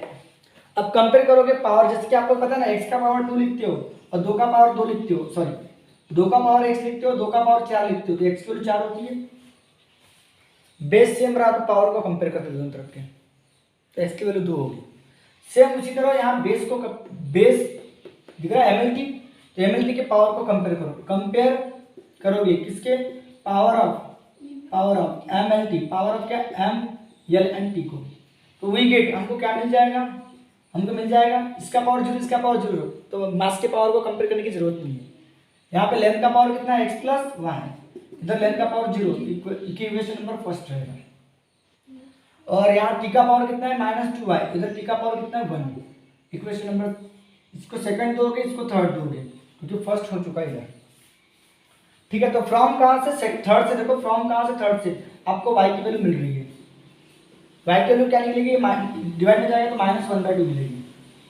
तो y की वैल्यू कितनी निकल गई -1/2। इसको पुट करोगे तो आपको बस इस x और y की वैल्यू निकालना, आपका काम बन जाएगा। इसको पुट करोगे क्या में, फर्स्ट में पुट करोगे, फर्स्ट में सेकंड में पुट करोगे, सेकंड में पुट करोगे, सेकंड में। तो x प्लस y का जब क्या पुट करोगे -1/2 पुट करोगे इक्वल टू 0। ये माइनस उधर जाएगा तो क्या होगा +1/2। तो आपको x की वैल्यू पता होगी, y की वैल्यू पता होगी। देखो मैंने कैसे कैसे पता किया, पीरियड किस पर डिपेंड है, लेंथ की पावर कितनी नहीं पता x, ग्रेविटी की पावर कितनी पता नहीं पता तो y, प्रोपोर्शनल का साइन हटा गया k, इसको डायमेंशन के फॉर्म में लिखा, तो कांस्टेंट का डायमेंशन होता है इसलिए इन्वॉल्व नहीं किया। ठीक है, फिर इसके डायमेंशन लिखा, इसके डायमेंशन लिखा, इसके डायमेंशन लिखा, इसको मल्टीप्लाई किया, इसको मल्टीप्लाई किया, फिर बेस सेम था एक बार, बेस सेम था एक बार, बेस सेम था एक बार, पावर का एडिशन सब्ट्रैक्शन जो भी होता है किया। फिर पावर को कंपेयर किया तो इक्वेशन फर्स्ट मिला, इक्वेशन सेकंड मिला, सेकंड इक्वेशन से y की वैल्यू निकली, ये y की वैल्यू यहाँ पुट किया, माइनस उधर के तो प्लस हो गया। अब ये जो दोनों की दोनों वैल्यू आप इक्वेशन नंबर फर्स्ट में पुट करो, आपका आंसर आ जाएगा। ठीक है, तो इसका स्क्रीनशॉट ले लो, मैं आगे बता रहा हूँ। ठीक है, यहाँ ऊपर बता रहा हूँ क्वेश्चन के ऊपर। ठीक है, हाँ देखो तो क्या बोल रहा है अभी, हमको क्या करना है। अब देखो नाउ इक्वेशन फर्स्ट बिकम, यहाँ लिख रहा हूँ नाउ इक्वेशन फर्स्ट बिकम, तो देखो इक्वेशन फर्स्ट क्या बन जाएगा आपका, now equation first become, now equation first become, तो क्या बनेगा देखो आपको t इक्वल टू क्या था, k था। अब l की पावर कितना x है, तो x की वैल्यू देखो 1/2 निकली है, x की पावर 1/2 और g की पावर y है, y की वैल्यू कितनी है -1/2, बराबर है। ये नीचे आएगा तो k l की पावर 1/2 नीचे आएगा तो g की पावर 1/2 होगा, -1 नीचे आया तो प्लस हो जाएगा, ये भी पावर 1/2 ये भी पावर 1/2, तो देयरफॉर पीरियड कितना हो जाएगा k दोनों की पावर 1/2, बराबर है। और पावर में 1/2 मतलब रूट होता है, रूट है जी। ये है पीरियड का formula, this is required relation, यही आपका रिक्वायर्ड क्या है रिलेशन बिटवीन पीरियड लेंथ और जी। तो this is required relationship between, this is required क्या relation, this is required relation, यही आपका रिक्वायर्ड क्या रिलेशन है। मैं उम्मीद करता हूँ कि आपको रिलेशनशिप स्टैब्लिश करना आ गया होगा। अगर आपको काइनेटिक एनर्जी का रिलेशन स्टैब्लिश करो बोलेगा तो काइनेटिक एनर्जी मास की कितनी पावर तो x, वेलोसिटी की कितनी पावर तो y, और उन दोनों को सॉल्व करना। ठीक है, तो इसके बारे में आपको डिटेल में मेरे सिंगल जो वीडियो है उनमें आपको दिख जाएगा, वहाँ काइनेटिक एनर्जी का भी बताया, फोर्स का भी बता रहा हूँ। ये वन शॉट वीडियो है तो इसमें बस एक एग्जाम्पल बता दिया, समझ में आ गया। ठीक है, तो चलो हम आगे बढ़ते हैं। यहाँ डायमेंशन एनालिसिस का पूरा यूज कंप्लीट हो गया। अब बताओ ऑर्डर ऑफ मैग्नीट्यूड, अब बात करेंगे ऑर्डर ऑफ मैग्नीट्यूड क्या होता है। तो मैग्नीट्यूड का मतलब क्या होता है, वैल्यू। किसी फिजिकल क्वांटिटी को गिनते हैं तो हमको वैल्यू मिलती है, किसी फिजिकल क्वांटिटी को गिनते हैं तो हमको क्या मिलती है, एक वैल्यू मिलती है, उस वैल्यू को अपन मैग्नीट्यूड बोलते हैं। तो एक फिजिकल क्वांटिटी को जब मेजर करेंगे, किसी भी फिजिकल क्वांटिटी को मेजर करेंगे तो हमको एक वैल्यू मिलेगी, तो उस वैल्यू को अपन क्या बोलते हैं मैग्नीट्यूड बोलते हैं। क्या बोलते हैं मैग्नीट्यूड। तो उसका मुझे ऑर्डर फाइंड करना है।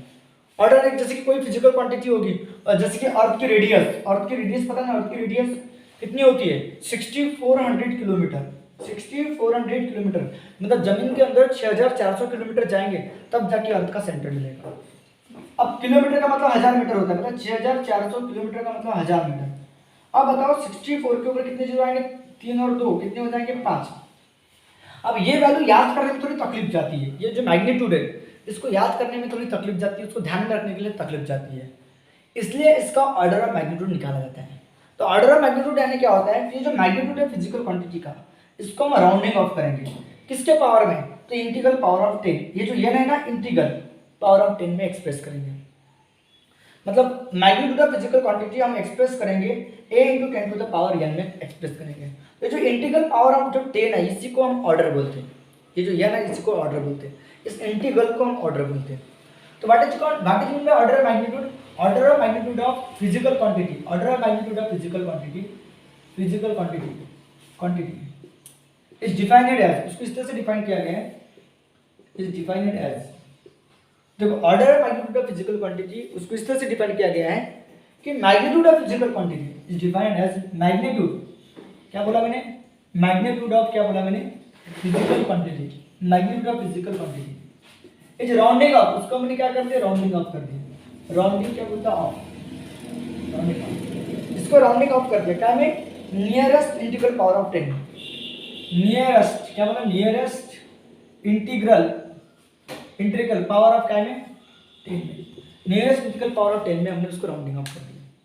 उसी को हम क्या बोलते हैं, इंटीग्रल पावर ऑफ 10 को क्या बोलते हैं, ऑर्डर ऑफ मैग्नीट्यूड बोलते हैं। तो order of magnitude of physical quantity उसको इस तरह से डिफाइन किया गया है कि जो मैग्नीट्यूड रहेगा फिजिकल क्वांटिटी को, उसको हम राउंडिंग ऑफ करेंगे नियरेस्ट इंटीग्रल पावर ऑफ 10 में। तो ऑर्डर ऑफ मैग्नीट्यूड फाइंड करने के लिए, to find order of magnitude, तो टू डिटरमाइन, क्या डिटरमाइन करने के लिए, to determine order of magnitude, order of magnitude, order of magnitude determine करने के लिए हम मैग्नीट्यूड ऑफ फिजिकल क्वांटिटी को एक्सप्रेस करेंगे।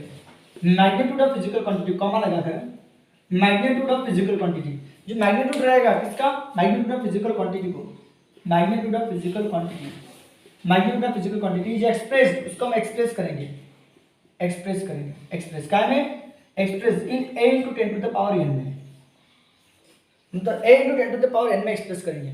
और वेयर a की वैल्यू जो होगी, a जो होगा a 0.5 से बड़ा होना चाहिए और 5 से क्या होना चाहिए, छोटा होना चाहिए। इसका मतलब दैट इज, इसको अगर कंबाइन करोगे 0.5 से बड़ा, 0.5 या 0.5 से बड़ा होना चाहिए और 5 से छोटा होना चाहिए। 0.5 या 0.5 से क्या होना, 0.5 या 0.5 से बड़ा, लेकिन 5 से क्या होना चाहिए, छोटा होना चाहिए। इसका मतलब a 0.5 से बड़ा है, मतलब 0.5 क्या रहेगा, छोटा रहेगा या इक्वल रहेगा a से, और ये छोटा रहेगा कितने से, 5 से। इसको हम कंबाइन में ऐसे लिख सकते हैं, ओके ओके ओके। और वेयर n हमें क्या है, इंटीजर नंबर है, एंड n क्या है बताओ, इज एन इंटीजर, वो एक इंटीजर है। चलो इसका एक एग्जांपल देखते हैं। इसका एग्जांपल मैंने लिख दिया, radius of earth, radius of earth R कितना होता है, 6400 कितना है, किलोमीटर है, बराबर 6400 किलोमीटर। किलोमीटर का मतलब 64 इंटू 10 का पावर 3 मीटर, और 3 और ये 2 कितने होंगे, 5। या फिर आप लोग ऐसा कर सकते हो, 1000 मीटर लिख सकते हो, 1000 मीटर। 64 के ऊपर कितने जीरो आएंगे, 5 जीरो आएंगे, 4 और 5 मीटर हो गए। तो मीटर में होना चाहिए, रूल है मीटर में। अब इसका ऑर्डर मैग्नीट्यूड निकालना है, तो आप लोग बोलो क्या बोल रहे हैं, 5 से छोटा होना चाहिए, 5 से छोटा। तो देखो यहाँ पे लगाओगे कौन, 1 2 3 4 5 6 के बाद में लाओगे तो 6 5 से बड़ा चाहिए। अगर 5 से बड़ा है, अगर 5 से बड़ा रहेगा तो इसको 0 पॉइंट में कन्वर्ट करोगे, 0 पॉइंट में, मतलब आप लोग इसको ऐसा लिखोगे 0.64 लिखोगे। तो मतलब इसको छोटा किया तो 10 का पावर बढ़ेगा, तो कितने के बाद मिला है, 1 2 3 4 5 6 7 के अंदर पॉइंट है, तो 7 मीटर। तो जो ऑर्डर ऑफ मैग्नीट्यूड जो रहेगा, order of magnitude, order of magnitude of, order of magnitude is कितना रहेगा, 7 रहेगा, ये था। तो order of magnitude of radius of earth, radius of earth, radius of earth, radius of अर्थ वो कितना होगा, इज कितना होगा, 7 होगा, याद रखना। तो अगर ये आप लोगों का 6 से मतलब 5 से बड़ा है तो उसको 0 पॉइंट में कन्वर्ट करना है। लेकिन अगर मैंने बोला इलेक्ट्रॉन का charge, charge of electron, charge of electron, electron का जो चार्ज होता है वो कितना होता है, 1.6 10 का पावर -19 कूलम। अब बताओ 1 5 से छोटा है, इसको 0 पॉइंट में कन्वर्ट करने की जरूरत नहीं है। अगर ये 5 से बड़ा है तो उसको 0 पॉइंट में कन्वर्ट करना है, इसको 0 पॉइंट में कन्वर्ट करने की जरूरत ही नहीं है। इसका ऑर्डर मैग्नीट्यूड -19 रहेगा। इसका जो ऑर्डर ऑफ मैग्नीट्यूड रहेगा, order of magnitude, order of magnitude, इसका जो ऑर्डर ऑफ मैग्नीट्यूड रहेगा किसका, of charge of electron, charge of electron direct लिखोगे कितना, इज 10 का पावर सॉरी -19 लिखोगे डायरेक्ट ऑर्डर। इसको 0 पॉइंट में कन्वर्ट करने की जरूरत नहीं है। तो 0 पॉइंट में कब कन्वर्ट करना, जब 5 से क्या रहेगा, बड़ा रहेगा, 5 से क्या रहेगा, बड़ा रहेगा। अगर आपके पास कोई मैग्नीट्यूड किसी फिजिकल क्वांटिटी का 0.007 है या 0.00443 है, तो बताओ ये 5 से बड़ा है क्या, नहीं है। तो इसका डेसिमल पॉइंट, इसको 0 पॉइंट में मत करना, क्या में करना, 4 पॉइंट में करना, 4.3 में करना। तो बता जब भी क्या कर रहा था, मैं छोटा कर रहा था, देखो छोटा कर रहा था तो पावर में प्लस आ रहा है। अभी मैं इसको बड़ा कर रहा हूँ, 4 पॉइंट कर रहा हूँ, मतलब पॉइंट कितने के बाद है, 1 2 3 4 के बाद मिला है, तो 10 का पावर 4 आएगा और -4 आएगा।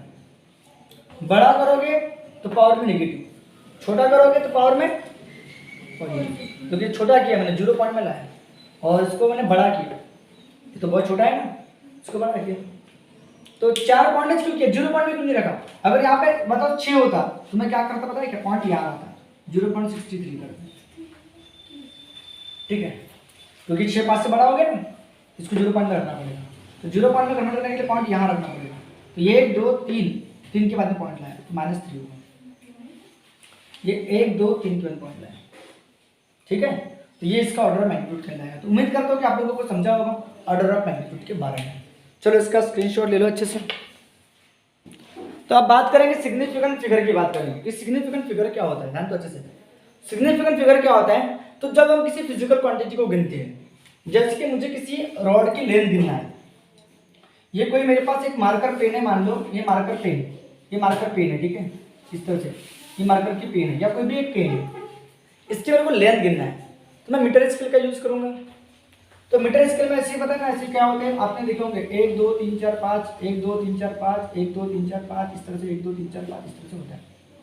तो मान लो ये यहाँ पे आ रहा है, ये यहाँ पे आ रहा है, यहाँ पे, ठीक है, तो ये मान लो इतना आपका 1 है, ठीक है, ये 1.5 है,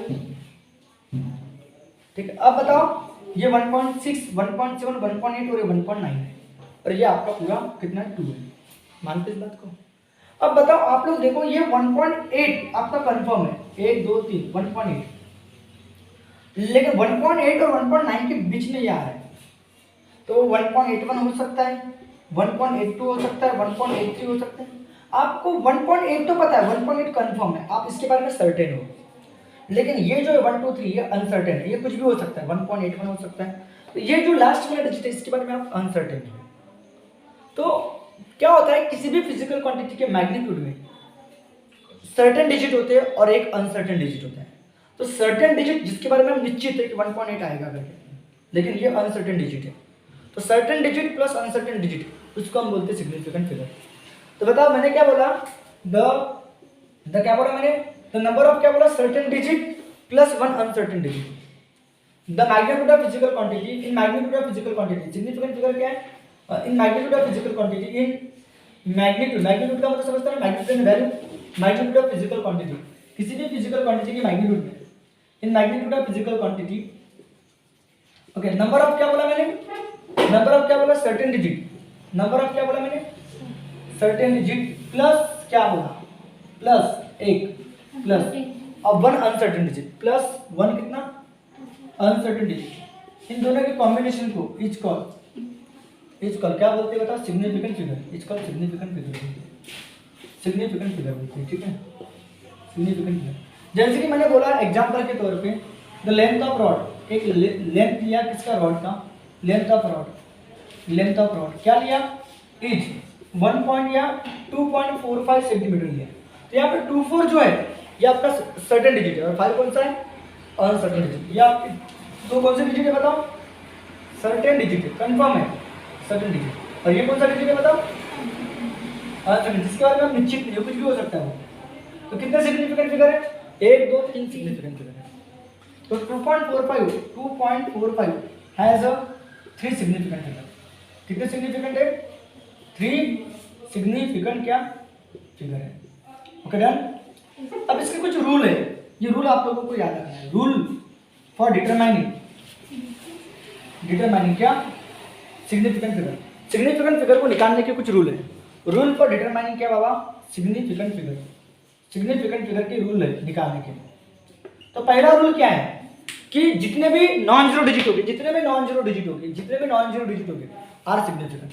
तो बताओ मैंने पहला रूल बता दिया, ऑल नॉन जीरो डिजिट, सभी के सभी नॉन जीरो डिजिट्स आर क्या होते हैं बताओ, सिग्निफिकेंट होते हैं, सभी नॉन जीरो डिजिट सिग्निफिकेंट होते हैं, सभी नॉन जीरो डिजिट क्या होते हैं बताओ, सिग्निफिकेंट होते हैं। एग्जांपल के तौर पे 2.478 सभी के सभी नॉन जीरो, तो यहाँ से कितने सिग्निफिकेंट फिगर, 1 2 3 4, यहाँ से कितने 4 सिग्निफिकेंट क्या फिगर, बराबर है। फिर मैंने बोला zeros between non zero digit, all zero, सभी के सभी जीरोस, ऑल जीरोस बिटवीन क्या बोला, नॉन जीरो डिजिट, बिटवीन क्या, बिटवीन नॉन जीरो डिजिट, ये भी सिग्निफिकेंट होते हैं। आर क्या होते हैं, सिग्निफिकेंट, ये भी याद कर लेना। जितने भी जीरो होते नॉन जीरो के बीच में, जैसे कि एग्जांपल में लिख दिया 2016 लिख दिया, ठीक है, सॉरी 2000 कितना बोला, 2016 बोला, ये जीरो या कोई भी ले लो, 200 लिख दिया। जितने भी जीरो है नॉन जीरो के बीच में वो सिग्निफिकेंट होंगे। इसमें कितने सिग्निफिकेंट फिगर होंगे, 1 2 3 4 5 5 सिग्निफिकेंट फिगर होंगे, 5 सिग्निफिकेंट फिगर होंगे, ओके डन। इसमें 5 सिग्निफिकेंट फिगर होंगे, 5 सिग्निफिकेंट फिगर। उसके बाद तीसरा रूल क्या होगा, तो देखो ऑल ट्रेलिंग जीरो, ऑल जैसे कि फॉर एग्जांपल देखो ये आपका 1 2 3 4 0 0 0 0 है, ठीक है। तो बताओ ये आपका डिजिट है, देखो इंडिंग डिजिट है, इंडिंग नॉन जीरो डिजिट है, ठीक है। ये आपका last non zero digit, non zero zero है क्या कुछ, तो लास्ट नॉन जीरो डिजिट के राइट वाले zero, last non zero digit के राइट वाले जीरो वो सिग्निफिकेंट नहीं होंगे अगर वहां कहीं पे भी डेसिमल पॉइंट नहीं है। तो मैंने बोला all zeros of last, all zeros right to, all zeros right to, all zeros right to last non zero digit. Last क्या बोला मैंने, non zero digit, non zero digit के लास्ट नॉन जीरो डिजिट के right वाले zero, all zeros right to last non zero digit are not significant, ये significant नहीं होते, are not significant. If there, अगर वहां पे डेसिमल पॉइंट नहीं है तो, if there is not decimal point, अगर वहां कोई decimal point if there is no decimal point, if there is not decimal point, अगर वहां कोई डेसिमल पॉइंट नहीं है तो वो सिग्निफिकेंट फिगर नहीं होंगे। तो all zeros right to last zero digit are not significant अगर वहां पे डेसिमल पॉइंट नहीं है तो। जैसे कि एग्जांपल के तौर पे जैसे कि 728,000 इसमें मात्र हैज अ 3 सिग्निफिकेंट फिगर, यहाँ पे 3 ही सिग्निफिकेंट फिगर है, 3 ही सिग्निफिकेंट फिगर है या 3 ही सिग्निफिकेंट फिगर है, देखो ये 3 ही, ये जीरो सिग्निफिकेंट नहीं होंगे। अगर यहाँ डेसिमल पॉइंट होता तो ये भी सिग्निफिकेंट है।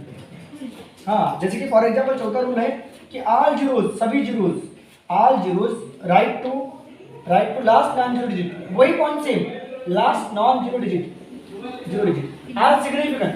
ये क्या हो गए, सिग्निफिकेंट हो गए, लेकिन कब सिग्निफिकेंट, ओके।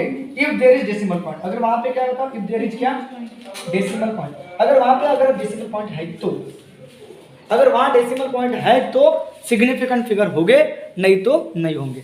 जैसे कि एग्जांपल के तौर पे लिख दिया मैंने 7 पॉइंट, वही एग्जांपल देखो, अब इसमें 5 सिग्निफिकेंट फिगर होंगे, 5 नहीं कितने होंगे, 3 और 3 6, तो हैज अ 6 सिग्निफिकेंट फिगर, तो हैज अ 6 सिग्निफिकेंट फिगर, यहाँ 6 सिग्निफिकेंट फिगर होंगे। तो उम्मीद करता हूँ कि आप लोगों को समझ में आ गया होगा। सभी non zero significant, zero between non zero वो भी सिग्निफिकेंट, इंडिंग जीरो लास्ट वाले जीरो सिग्निफिकेंट फिगर नहीं होंगे अगर वहाँ डेसिमल पॉइंट नहीं है तो लास्ट वाले जीरो कब सिग्निफिकेंट फिगर होंगे, अगर वहाँ डेसिमल पॉइंट है तो। अब सेकंड लास्ट इसका रूल है, सेकंड लास्ट रूल क्या बोलता है, देखो सेकंड लास्ट रूल क्या है, 5वां रूल कि बताओ कि ऑल जीरो, ध्यान दो ऑल जीरो, जैसे कि फॉर एग्जांपल देखो ये 0.00782, देखो आप लोग देखो, अब देखो अच्छे से कि ये आपका फर्स्ट नॉन जीरो डिजिट है, फर्स्ट नॉन जीरो डिजिट। जब अभी लास्ट की बात चल रहे थे, लास्ट नॉन जीरो डिजिट की बात चल रही थी, लास्ट वाला नॉन जीरो डिजिट, और लास्ट वाला नॉन जीरो डिजिट की बात चल रही थी।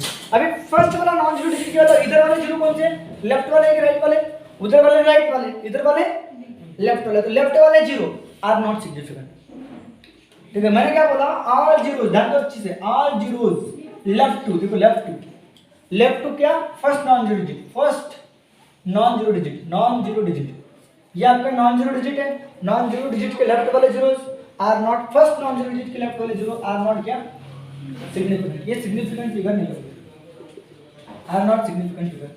तो एग्जांपल के तौर पे ये, तो हैज ओनली क्या, हैज ओनली कितने, हैज ओनली 3 सिग्निफिकेंट क्या फिगर। उम्मीद करता हूँ कि आप लोगों को समझ में आ गया होगा, हैज ओनली 3 सिग्निफिकेंट फिगर।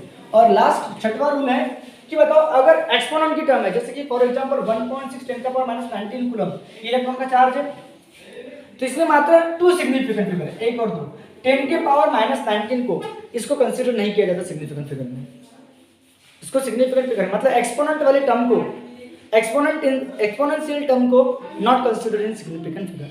तो मैंने बोला कि exponential term, exponential term are not considered, इनको हम कंसिडर नहीं करेंगे, are not considered in significant figure, उनको सिग्निफिकेंट फिगर में कंसिडर नहीं करेंगे, सिग्निफिकेंट फिगर में कंसिडर नहीं करेंगे, ये बात आप लोगों को याद रखना है।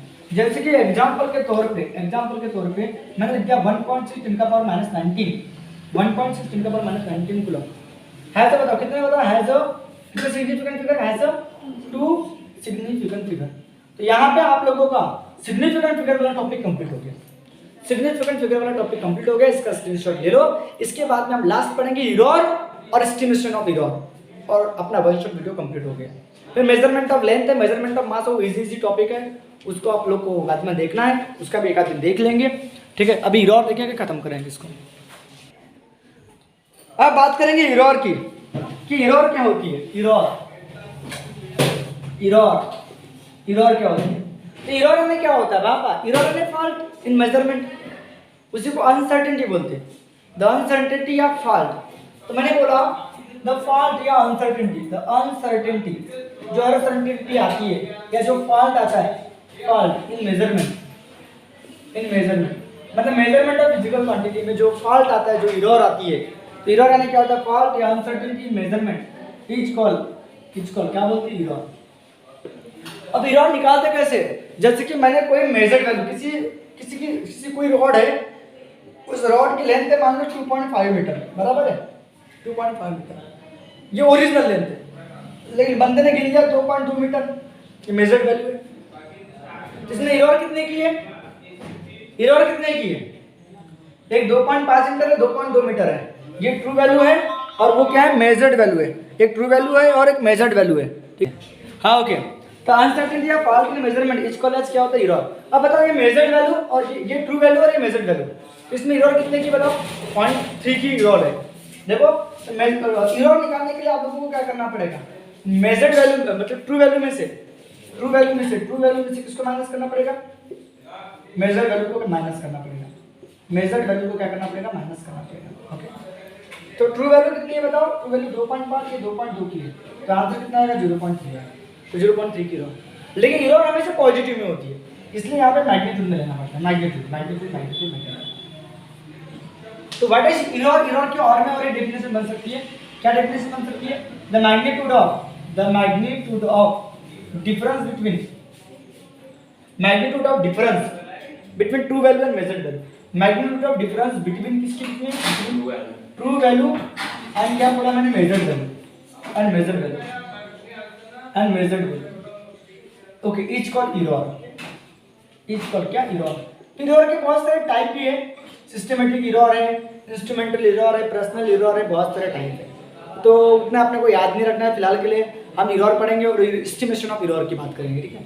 तो इरर क्या होता है? फॉल्ट इन मेजरमेंट, उसको इरर बोलते हैं। Magnitude of difference between true value and measured value, उसी को भी इरर बोलते हैं। तो इरर निकालना है, तो इरर निकालने के लिए आप लोगों को क्या करना पड़ेगा?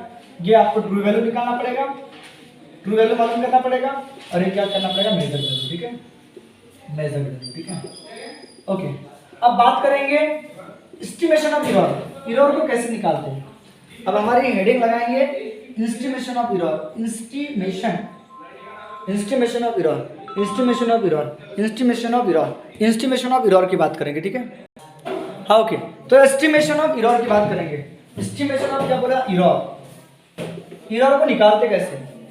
तो देखो मैंने बहुत सारी रीडिंग ले लिया, किसी फिजिकल क्वांटिटी को मेजर किया, पहली बार मेजर किया, रीडिंग कुछ आई, दूसरी बार मेजर किया, रीडिंग कुछ आई, तो वो है मेजर्ड वैल्यू, जिनको हम ऑब्जर्व वैल्यू बोलेंगे। तो मैंने बोल दिया कि लेट, क्या लिख दिया कि इफ, अगर, अब बताओ, ओके, लेट यहाँ पे लिख दिया the observe value of given physical quantity, कोई भी एक गिवन फिजिकल क्वांटिटी होगी, ठीक है, फिजिकल क्वांटिटी। तो मेरे पास A1 लेट ये लिख देता हूँ, लेट A1, A2, A3 ऐसा करते AN, हमने बहुत सारी ऑब्जर्व वैल्यू ले ली। देखिए सी ये क्या है? R, the observe value of given physical quantity. Given physical quantity की ऑब्जर्व वैल्यू है, ठीक है। गिवन फिजिकल क्वांटिटी की क्या? Observe value. जैसे कि एक बार मैंने लेंथ को गिना 1.27 सेंटीमीटर आया, दूसरी बार गिना 1.24 आया, तीसरी बार गिना 1.34 आया। अब बताओ सही लेंथ कौन सी है? तो तीसरी बार गिना 1.25 या 1.30 है, ठीक है। अब इतनी बार लेंथ को मेजर किया, पहली बार मेजर किया इतनी भरी, दूसरी बार इतनी है, तीसरी बार इतनी है, चौथी बार इतनी है। अब इसमें से सही लेंथ कौन सी है? मतलब यहाँ कहीं ना कहीं इरर होगी। तो इरर निकालने के लिए पहले ट्रू वैल्यू निकालना पड़ेगा। फिर ट्रू वैल्यू किसे मानेंगे? तो इन सबका मीन निकालेंगे और उस मीन वैल्यू को हम ट्रू वैल्यू मानेंगे। क्योंकि इरर का मतलब क्या होता है? True value minus measured value. तो हमारे पास बहुत सारी रीडिंग है, 4 रीडिंग है, 4 रीडिंग में से सही रीडिंग कौन सी होगी? तो इन सबका क्या निकालेंगे? मीन। तो उसको बोलेंगे मीन वैल्यू। क्या बोलेंगे? तो पहले बात करेंगे मीन वैल्यू निकालेंगे, मीन वैल्यू। तो मीन वैल्यू क्या होती है? The arithmetic mean of observe value, the arithmetic mean बोला मैंने, arithmetic mean, arithmetic mean, arithmetic mean of क्या बोला मैंने? All observe value, all observe value, all observe value, इनको क्या बोलेंगे? इक्वल, क्या बोलेंगे? मीन वैल्यू, इक्वल क्या बोलेंगे? Mean value. और मीन वैल्यू को बोलते हैं ट्रू वैल्यू भी बोलते हैं, it is also called true value, it is also called, इसी को अपन क्या कंसीडर करेंगे? ट्रू वैल्यू कंसीडर करेंगे, ट्रू वैल्यू कंसीडर करेंगे, ठीक है। अब बताओ मीन निकालना है तो क्या करना पड़ेगा? सभी रीडिंग का सम करना पड़ेगा, a1 plus a2 plus a3 plus ऐसा करते करते an तक और डिवाइड करना पड़ेगा n से, मतलब जितने होंगे उनका सम डिवाइड बाय जितने n होंगे, 5 होंगे तो 5 से डिवाइड करेंगे, 6 ऑब्जेक्ट वाली होगी तो 6 से डिवाइड करेंगे, तो ये निकल के मीन वैल्यू। अब बताओ इरर निकालना है तो इरर का मतलब क्या होता है? True value minus measured value, true value minus measured value, true value minus measured value, true value minus measured value, true value minus measured value, true value minus measured value. अब बताओ इस reading में error है, इस reading में error, इसमें error, इसमें भी इरर है, तो इरर निकालना है तो इनको बोलेंगे इंडिविजुअल वैल्यू के लिए इरर निकालेंगे, तो उसको बोलते हैं एब्सोल्यूट इरर। क्या बोलते हैं? एब्सोल्यूट इरर, एब्सोल्यूट इरर निकालेंगे। तो एब्सोल्यूट इरर क्या होती है? एब्सोल्यूट इरर, ठीक है, एब्सोल्यूट इरर, ठीक है। तो एब्सोल्यूट इरर क्या होता है? Magnitude of difference between mean value and observe value, mean value and observe value, इनके बीच का difference, the magnitude of difference बोला, magnitude of difference, magnitude of difference between mean value बोला, true value, mean value and क्या बोला हमने? Observe value, observe value each call, उसी को अपन क्या बोलेंगे? एब्सोल्यूट इरर बोलेंगे, absolute error, okay, absolute error. तो एब्सोल्यूट इरर a1 के लिए क्या होगा? डेल्टा a1, इसको डेल्टा से रिप्रेजेंट करते हैं, डेल्टा a1, तो a1 माइनस a1 होगा, ठीक है, mean value minus observe value. फिर मैग्नीट्यूड ऑफ डिफरेंस किसके लिए? एब्सोल्यूट इरर रीडिंग a2 के लिए, ऑब्जर्व वैल्यू a2 के लिए, तो क्या होगा? am माइनस a2 होगा, ठीक है। फिर इरर किसके लिए? डेल्टा 3 थर्ड रीडिंग के लिए, तो am माइनस क्या होगा? a3 होगा। ऐसा करते करते करते आप निकालोगे मैं एब्सोल्यूट इरर ये रीडिंग के लिए, तो am माइनस क्या होगा? an होगा, ओके। अब बताओ यहाँ सही इरर कौन सी? ये वाली इरर सही कि ये वाली इरर सही कि ये वाली इरर सही कि ये वाली इरर सही? तो इन सब का मीन निकालेंगे जिसको हम ट्रू इरर बोलेंगे। ये जैसे कि ये वाली रीडिंग सही नहीं, ये वाली रीडिंग सही नहीं, इसका हमने मीन निकाले, उसको ट्रू वैल्यू माने, फिर इसके लिए इरर निकाले, इसके लिए इरर निकाले। सही इरर निकालने के लिए आपको मीन एब्सोल्यूट इरर निकालना पड़ेगा। क्या निकालना पड़ेगा? Mean absolute error. तो मीन एब्सोल्यूट इरर क्या होता है? बात करेंगे किसकी बात करेंगे? एब्सोल्यूट इरर होगी, तो mean absolute error, mean absolute error, okay.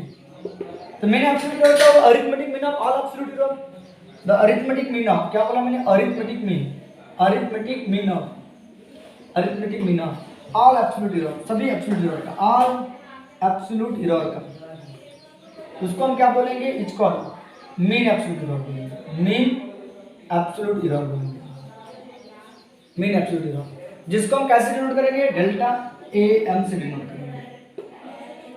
इसका क्या होगा?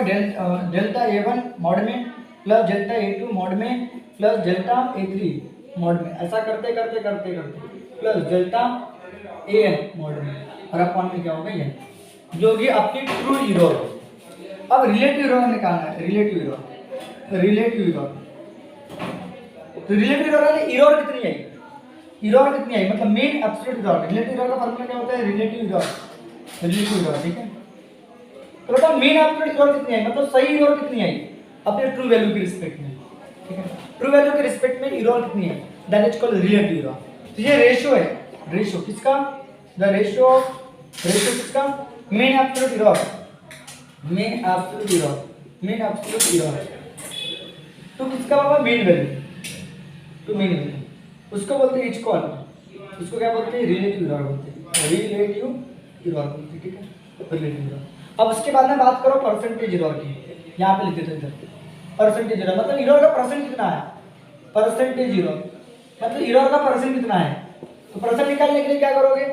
इरर कितनी आई आपको पता है? परसेंटेज निकालते हैं। इरर कितनी आई ट्रू वैल्यू के रिस्पेक्ट में, ट्रू वैल्यू के रिस्पेक्ट में मल्टीप्लाई बाय कितना होता है? 100। बोलिए तो relative error multiply by 100, that is called कौन सी इरर? परसेंटेज इरर, परसेंटेज इरर बोलते हैं, ठीक है, परसेंटेज इरर। तो ये आप लोगों को कितना याद रखना है, इरर निकालने के लिए मीन वैल्यू निकालना पड़ेगा, फिर हर किसी के लिए एब्सोल्यूट इरर निकालना पड़ेगा, फिर बाद में मीन एब्सोल्यूट इरर निकालना पड़ेगा, फिर relative error, mean absolute error अपन में ओरिजिनल मतलब मीन वैल्यू, और बाद में परसेंटेज इरर निकालना पड़ेगा। ठीक है, अब मैं बात करूंगा रिलेशन बिटवीन इरर्स, तो खास करके रिलेटिव इरर की बात करेंगे। तो कुछ रिलेशन बता रहा हूँ लास्ट, और यहाँ पे ये वीडियो कंप्लीट करेंगे। हाँ, अब बात करेंगे किसकी बात करेंगे कि रिलेशन में बता रहा हूँ, कुछ रिलेशन बता रहा हूँ, आप लोगों को याद रखना है। Relation, relationship between error, relationship between error. ठीक है, अब मैं आप लोगों को बता रहा हूँ, कुछ एक्सप्रेशन लिख रहा हूँ और यहाँ पे इरर लिख रहा हूँ, यहाँ पे एक्सप्रेशन लिख रहा हूँ और इधर क्या लिख रहा हूँ, इरर लिख रहा हूँ। ठीक है, इरर। तो आपके पास y equal to a plus b है, तो दो सेम टाइप की क्वांटिटी, सेम टाइप की मास है, ये मास का एडिशन करोगे तो मास मिलेगा, टाइम का एडिशन करोगे तो टाइम मिलेगा, ये तो आप लोगों को पता ही है। मास का एडिशन करोगे तो मास मिलेगा, टाइम का एडिशन करोगे तो क्या मिलेगा, टाइम मिलेगा। ठीक है, तो इनमें क्या होता है, जस्ट इरर कंसीडर की जाती है। अगर डेल्टा y लोगे तो delta a plus delta b, delta a plus delta b, तो प्लस माइनस होगा तो प्लस माइनस आएगा। तो यहाँ पे जस्ट इरर की बात करते हैं। लेकिन अगर आपके पास दो क्वांटिटी का रेशियो है, अलग अलग क्वांटिटी का रेशियो है या अलग अलग क्वांटिटी का मल्टीप्लिकेशन है, तो इस समय आप लोगों को रिलेटिव इरर को कंसीडर करना पड़ता है। रिलेटिव इरर में डेल्टा y बाय y, जब इसके न्यूमेरिकल वाला, इसके बाद वाला जो वीडियो है न्यूमेरिकल वाला, तो न्यूमेरिकल वाला वीडियो जब देखोगे तो आपको समझ में आ जाएगा। पहला टाइप है उसमें ये वाला टॉपिक, इस टॉपिक के ऊपर मैंने न्यूमेरिकल बनाया है, वो देख लेना तो आपको समझ में आ जाएगा। ठीक है, तो डेल्टा y अपन में y, डेल्टा a अपन में a प्लस डेल्टा b अपन में क्या होता है, b होता है। तो चाहे डिवाइड है चाहे मल्टीप्लाई है, तो डेल्टा a अपन में ये डेल्टा b, तो ये रिलेटिव इरर है। यहाँ पे देखो आप लोग, ये रिलेटिव इरर है कि नहीं है, रिलेटिव इरर की बात कंसीडर करते हैं। अगर किसी क्वांटिटी का पावर है a to the power n है, तो इस समय भी रिलेटिव इरर ही कंसीडर करते हैं। Delta y by y power आगे आएगा, लेकिन पावर आगे आएगा याद रखना। तो ये क्या होगा, डेल्टा a बाय a, ये आप लोगों को याद रखना है। जैसे कि एग्जांपल में मैंने बोला वेलोसिटी निकालना है, वेलोसिटी का डिस्टेंस अपॉन टाइम, तो इसमें अगर इसकी इरर निकालना है, इसकी अगर इरर निकालना है रिलेटिव इरर, तो delta y by delta v by v होगा, तो क्या होगा, डेल्टा d बाय d होगा, और प्लस डेल्टा t बाय क्या होगा, t होगा। ये आप लोगों को याद रखना है। अगर काइनेटिक एनर्जी की बात करूंगा, काइनेटिक एनर्जी का फॉर्मूला 1/2 mg का स्क्वायर है। इसमें अगर इरर निकालना है तो kinetic energy, delta kinetic energy upon में काइनेटिक एनर्जी, तो 1/2, कांस्टेंट को हम गिनते नहीं तो उसकी इरर होती भी नहीं, तो कांस्टेंट को इन्वॉल्व मत करना। डेल्टा m बाय m होगा, प्लस पावर आगे आएगा, डेल्टा v बाय क्या होगा, n होगा। इस तरह से काइनेटिक एनर्जी की इरर होगी। तो ठीक है, तो यहाँ पे आप लोगों का ये चैप्टर का जो वन शॉट वीडियो था ये कंप्लीट हो गया। आप लोग अच्छे से पढ़ाई करो, नेक्स्ट टाइम मिलेंगे, न्यूमेरिकल का वन शॉट वीडियो बनाएंगे। ठीक है, और नेक्स्ट चैप्टर का भी वन शॉट वीडियो बनाएंगे। ये वन शॉट वीडियो में अगर कोई टॉपिक नहीं समझ में आ रहा है तो बार बार उसको देखो, या अपन ने सेपरेट वीडियो बनाए उनको भी देख सकते हो। ठीक है, तब तक के लिए ओके बाय, टेक केयर। ठीक है।